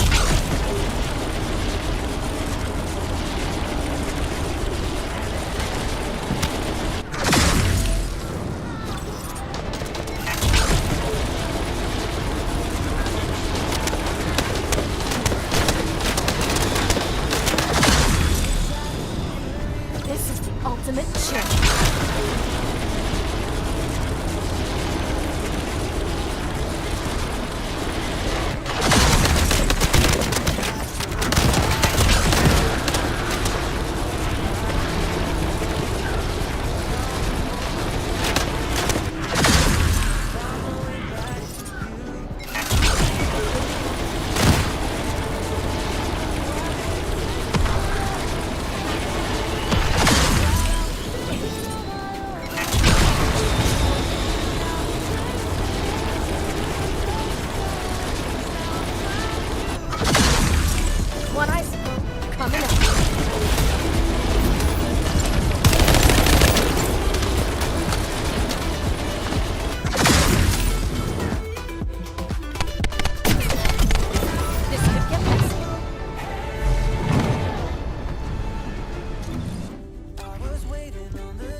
faster, sometimes we get free. Oh, you take the long way to stay close to me. I don't want another, I just wanna breathe. You take me higher, you stay close to me. Oh, I feel so alive, feel so alive. Dark won't close my eyes. Yeah, I feel so alive, feel so alive. Oh, we chase the night. Oh, I feel so alive, feel so alive. Dark won't close my eyes. Yeah, I feel so alive, feel so alive. Oh, we chase the night.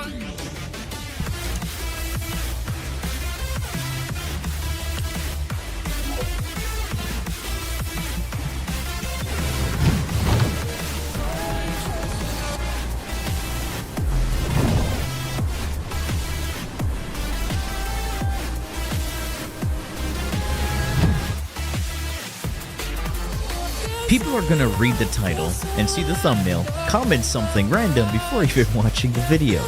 This always happens. What's good, folks? It's Nightmare Frame here with a new Warframe and First Descendant video. This is a video putting both games under a microscope, covering both the good and bad parts. Warframe has been out for 11 years, and yes, it did have a rocky start and has been improving throughout the years, while the First Descendant just recently launched and has been out for 3 months as of the release of this video. And what's the point of comparing the two games, especially a new game that just came out versus Warframe, a titan in its genre?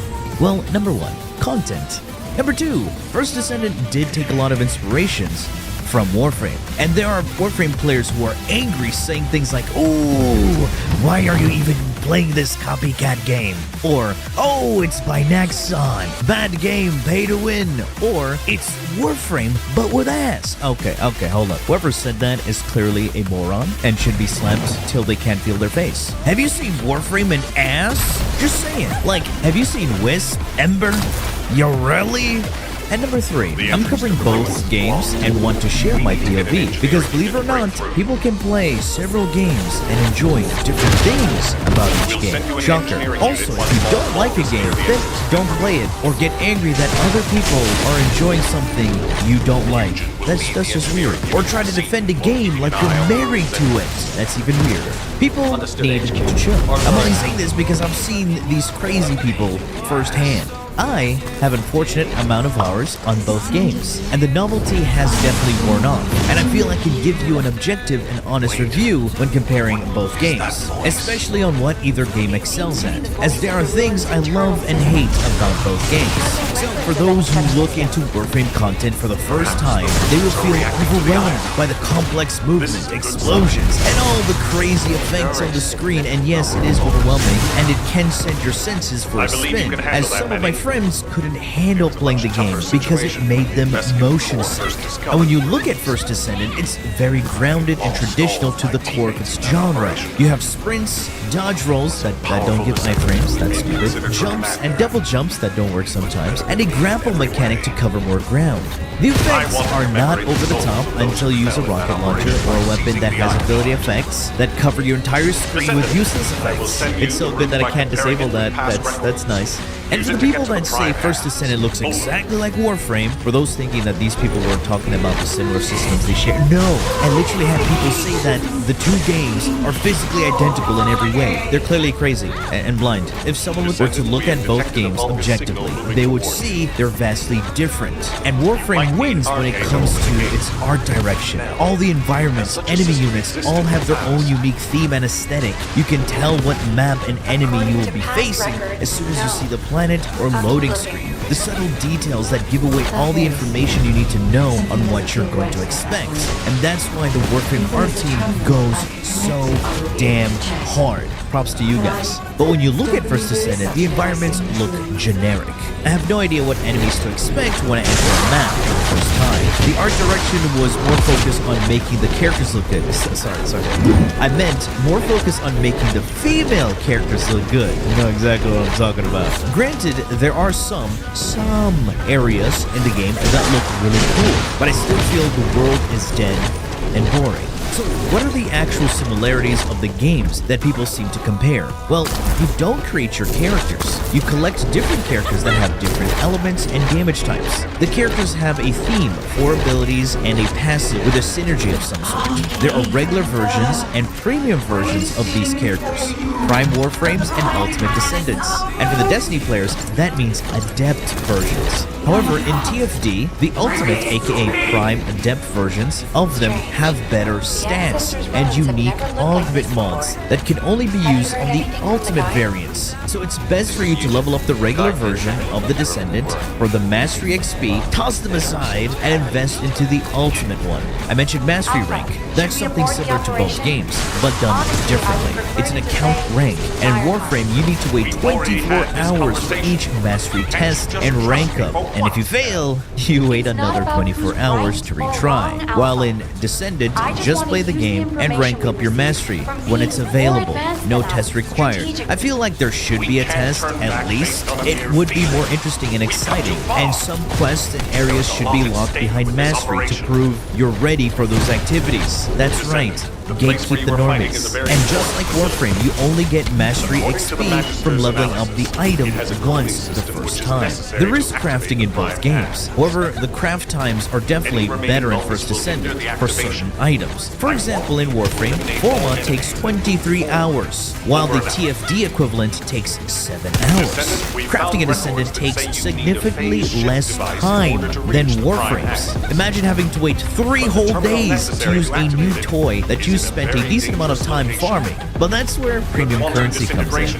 The downside is that you're limited to 5 crafting slots in TFD, and you cannot cancel the craft if you started one, which I find very, very stupid. But this is where the topic of microtransactions come in. I feel like certain things like crystallization catalysts, that's the Forma equivalent for Warframe terms, energy activators, potatoes, are ridiculously overpriced and should be relooked at. A catalyst is used to add a polarity, or a socket type in this case, to reduce the cost of a mod on your gear. Being the same price as a Descendant is absurd and stupid. Not to mention, when purchasing a Descendant, they do not come pre-installed with a Descendant slot or activator. Descendant slots are actually hard to obtain as a free-to-play player. Actually impossible to obtain, because you can only get them if you spend real money. And I feel this is something they need to address ASAP. This will hurt a lot of free-to-play players. Hopefully they take a look at this in Season 1. However, you can farm pretty much everything else free to play in both games. In Warframe, there are relics, and in TFD, there are amorphous materials. Also shorten that name, it's too long and stupid. And you can see the drop rates and what you're getting. Unfortunately, unlike Warframe, you cannot share amorphouses with everyone to farm the same item. And the drop rates, you know, they do suck. There are 4 ways of getting relics in Warframe without using the premium currency, and 2 of them are all RNG.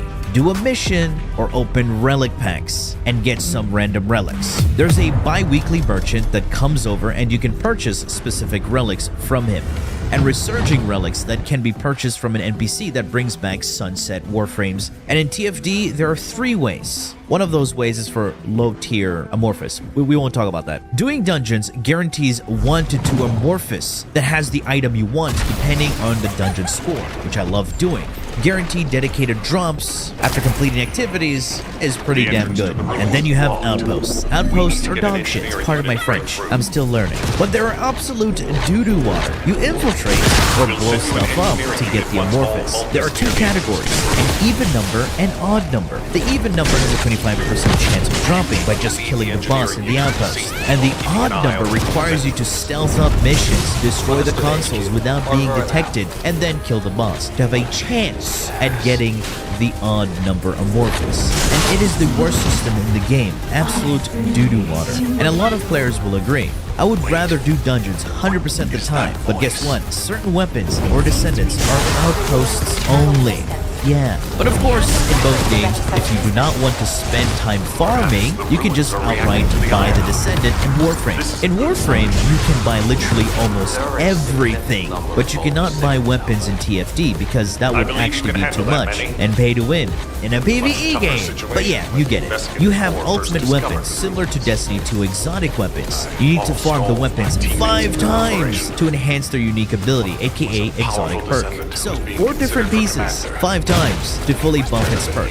I guess that's where the subtle similarities end, as Warframe takes place in various parts of the solar system, on planets, moons, even spaceships, showcasing its beautiful and gruesome sceneries. While TFD takes place on Earth, right? I have no idea. I did not pay attention to the story. It was god-awful. No offense to the voice actors, but yeah, I muted all the voice audio in the game. I swear, I never wanted to punch someone in the throat as much as this, after hearing Bunny vomit out her voice lines. I mean, Warframe does have a fair share of annoying voices and characters. Thank God I can mute Ortis. And of course, Warframe's story is way better. Less exposition dump, great voice acting, but following the lore is obnoxious, since everything is so fragmented, as I have no clue what's happening in the Warframe story. But I do get to blow up bad guys, so that's cool, right? Now let's have a look at the gameplay and new player experience of each game. To keep it simple, they both suck. However, there are some things in both games that do it well. Gameplay loot of each game is just get stronger by getting new items to get stronger, so your count can get even stronger to get to the point where everything is just easy mode. I hope you get that. Warframe's intro quest explains movement and setting up your attacks pretty well. It lets you get the grasp on how you approach the game in different ways, and then leaves you to go out there and discover things on your own. The modding screen still doesn't make sense for any new player coming into the game. The modding tutorial is absolutely useless, with a massive essay and action posing warframes on the side. There should either be an actual small video imagery of showing you what happens when you place the mods or whatnot, or add intuitive quest lines that make you understand what happens when you place mods onto your build. For example, you know when you start the game it tells you if you press these buttons you can bullet jump, and soon after you're out there practicing your bullet jumps? Yeah, well, what if they did something similar to that when it came to modding, showing you what happens when you use base damage or elements on your weapons and how it affects your damage, and then follow it up with missions that have you explore the different avenues and nuances of modding. Then maybe people can get a grasp on what mods do. If I have to stop playing the game to look something up for something that should easily be explored in the game itself, then it's already a bad design. That's just me, because people don't want to waste resources that they've just acquired on something they have no idea about. Now, in First Descendant, kind of the same thing. Gives you simple press this button and this happens, the basic tutorials, but the tutorials go a bit further with different aspects of the game, like how to approach combat, enemy weaknesses, guns and abilities, the basics. Unfortunately, the voice acting is done so bad that you'll just have to read that. I don't have footage of this because you can't redo the new player experience tutorials unless you start a new account. The modding section is similar to Warframe, but also way more convoluted because there's so many different moving parts to making something work, because there are different sections of showing your stats, which can confuse people. The mods are so expensive capacity-wise that it requires you to add a lot more catalysts just to fit an actual functioning build. And I find this really dumb. They need to retune the mod capacity big time in this game. However, you don't have to or can't own or craft multiple copies of the same Descendant to have different builds, because each loadout can have different sockets, so each loadout can be a diverse build, unlike Warframe where you need multiple copies of a Warframe so you can have very diverse builds for specific tasks. But here's one of my favorite things about TFD and modding and build crafting. There's a dedicated augment slot for your Descendant that does not interfere with the build. But here's the catch. You're only limited to one augment per Descendant build, unlike Warframe, and this can dictate your build heavily. And there is no helmet system in TFD. For those people who don't know what that is, in Warframe you can kill one of your regular Warframes, yes, and get a predetermined ability and use it on any other Warframe alongside an augment that affects that ability. So it can get crazy with build and theory crafting, but it all comes down to the same thing. Just do a lot of damage and you're good to go. In TFD you have reactors, weapons, and components that affect your Descendants, and vice versa. Similar to Warframe with weapon statistics, Archon charts, you get it. And believe it or not, both games suck when it comes to explaining certain parts of their game. For example, Warframe can be even more annoying and convoluted because Warframe abilities don't even make sense when they're being described on their ability cards and don't function the way you think they would. For example, this is Volt's third ability. It does so much more than what is shown, but to actually get information, you need to go to the tip sections just to see the additional info, and some of the info is wrong and doesn't do what it says. But some of the new frames have more in-depth explanations of their abilities. What I'm saying is, there's no consistency. While TFD does show you 90% of the info you need on the ability cards, which is so much nicer. But there are things about the abilities that can be confusing, as they do have elemental affinity and damage type alignments, and can sometimes scale off other bonuses than the obvious ones. Now, Warframe is not a looter shooter. It's an action RPG that has guns, and using guns is optional and not a requirement. And only a few missions actually require you to shoot things, and you can shoot without using guns. Yeah, your melee weapons can even shoot. So there's that.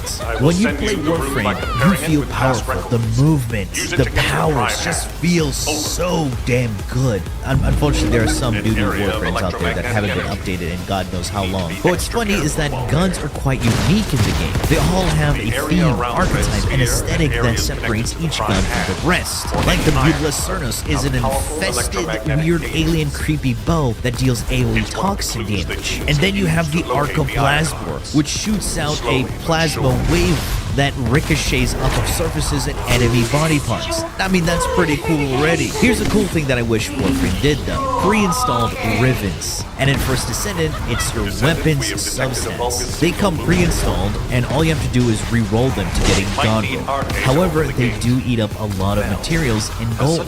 Now here's my favorite part that I always love to dog on. The topic of endgame does come up a lot when I talk about games. The sad part is, Warframe has no defined endgame. There are no dungeons, raids, or anything to properly test all the gear and power you've accumulated. It's just the same missions that you play over and over. And the only way to get some sort of end game experience is to do endurance runs, essentially spending a lot of time in one mission to get to the highest level that you can achieve, to then end up one-shotting them. The sad part is that Warframe has been out for years, and they still haven't implemented something like it.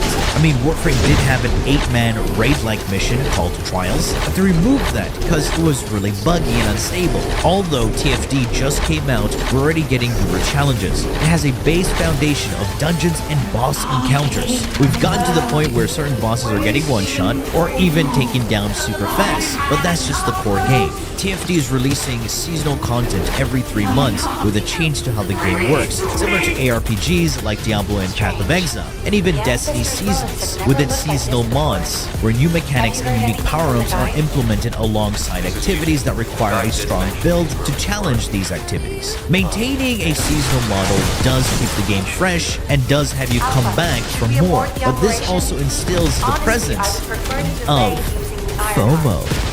Fear of missing out. Not sure what exactly the FOMO would be except missing out on the experience, rewards, or even exclusive seasonal weapons. While Warframe not having anything like this, taking ages to release content and not really keeping things fresh and exciting unless you take a long break to see the game change. However, this does have a comforting side to it, where the game assures you that you won't be missing much even if you take a long break. You can pick up from where you left off, but when you come back, you're met with a change of scenery, where new quests, frames, and weapons are added alongside the occasional nerfs and buffs to certain items or mechanics. This means it is easier to adjust to an updated game that you've taken a break from, but it does feel like something will always be missing. But yeah, these are the two games, pretty much at face value. Warframe is a game on its own that's unique in a way that can't really be explained in a couple of words or sentences. Imagine telling someone, Space Ninjas blowing stuff up.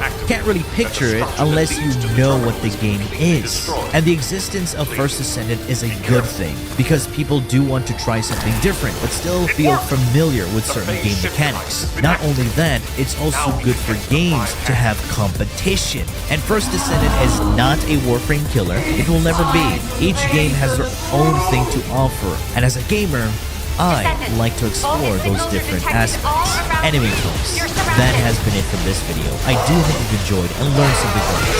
And if you did, please feel free to like, share, and subscribe. Thanks for watching, and as always, peace. That voice has been bugging me for a while. What's happening?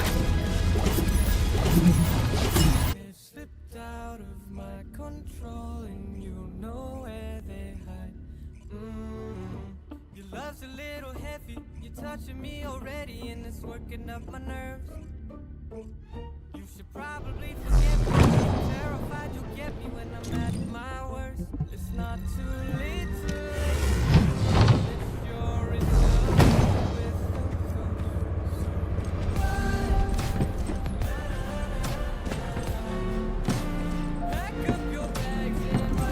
Humanity is very weak. That's why humans need us so desperately.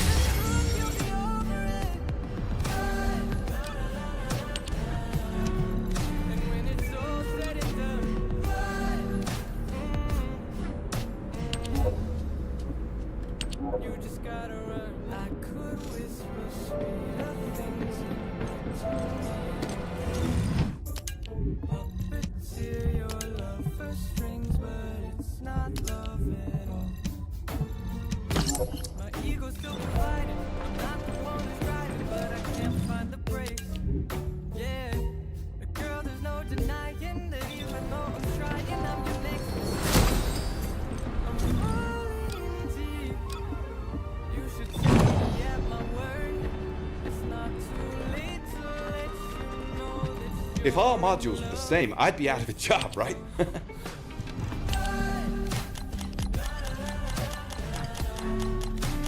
pack up your bags and run. Once you see the truth, you'll be over it.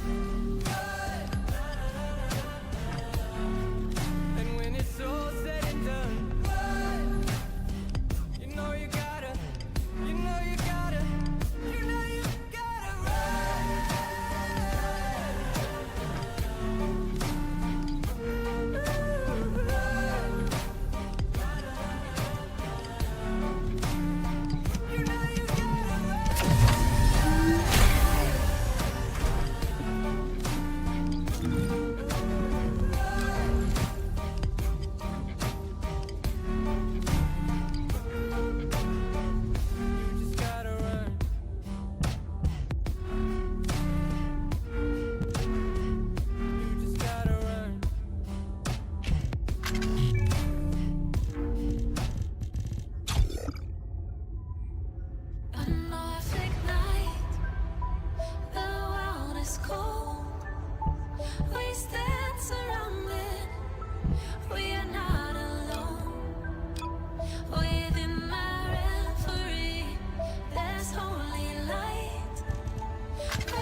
If there's something you need, you'll need to pay.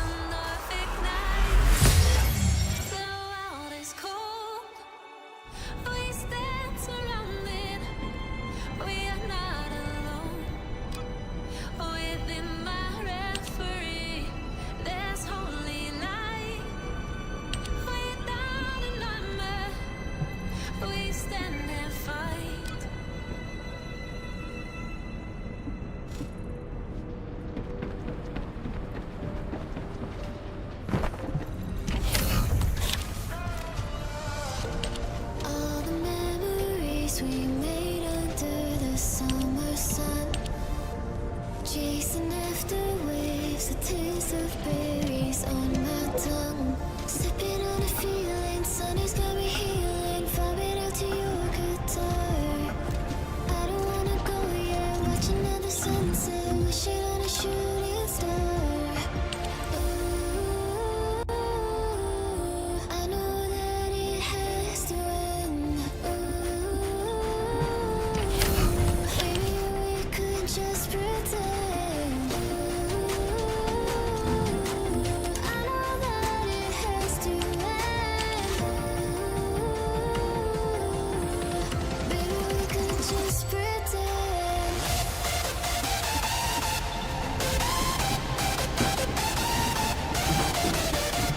You know what you want. Go on, I'm waiting.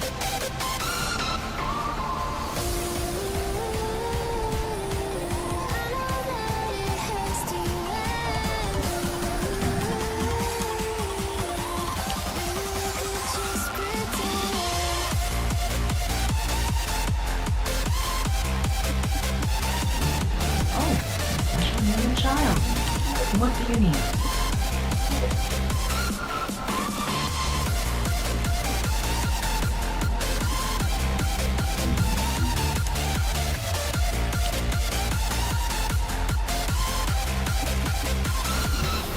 If there's something you need, you'll need to pay.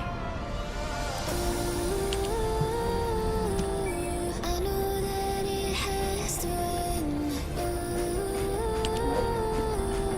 Maybe we could just pretend.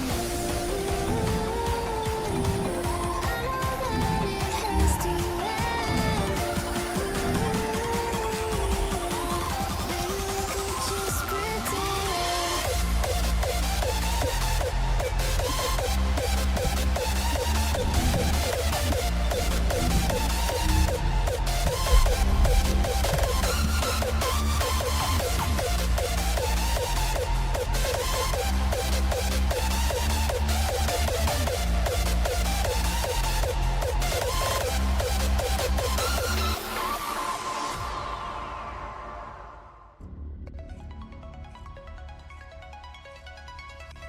People are gonna read the When I see you there, and my heart goes blind. When I see you there, and my heart goes blind.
do you get when you...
Mission to recapture the inversion furnace.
Mission complete.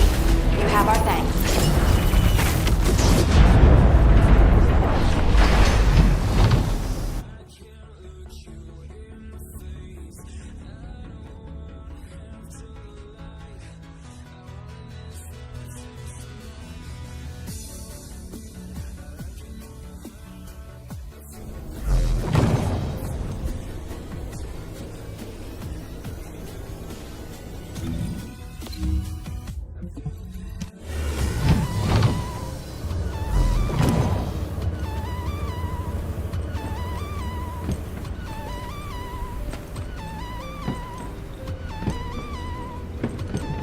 Magisters are probably humanity's real hope, don't you think?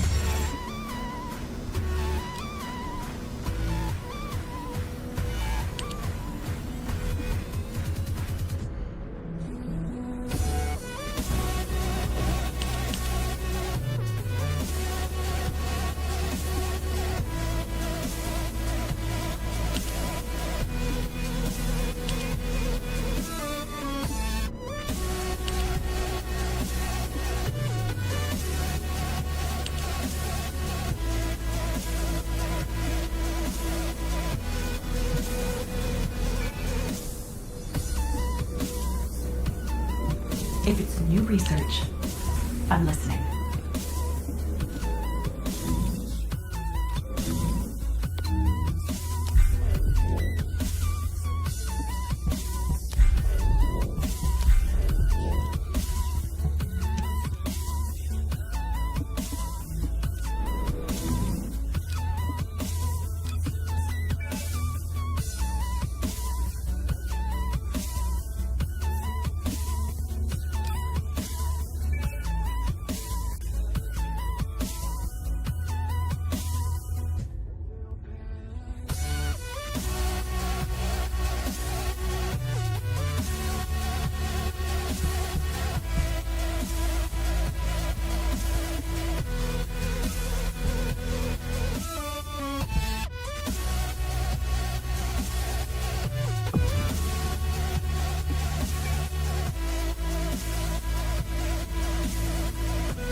like to know how you feel.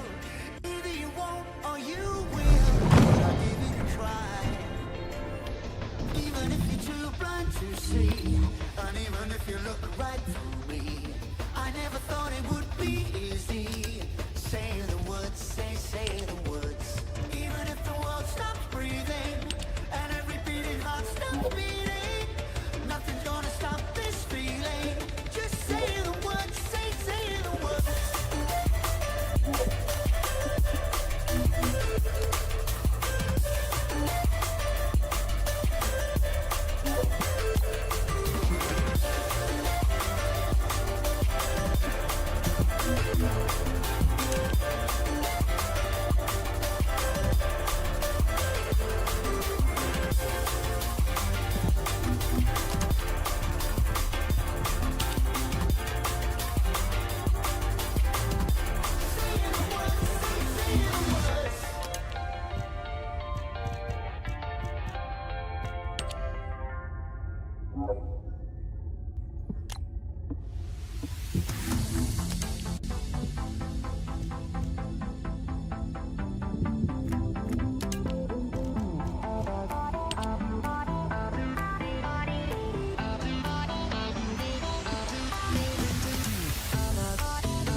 If it's new research, I'm listening.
If all modules were the same, I'd be out of a job, right?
trapped inside this spell. Now I feel it, now I feel it. Your demons drag me close to hell. I can feel it.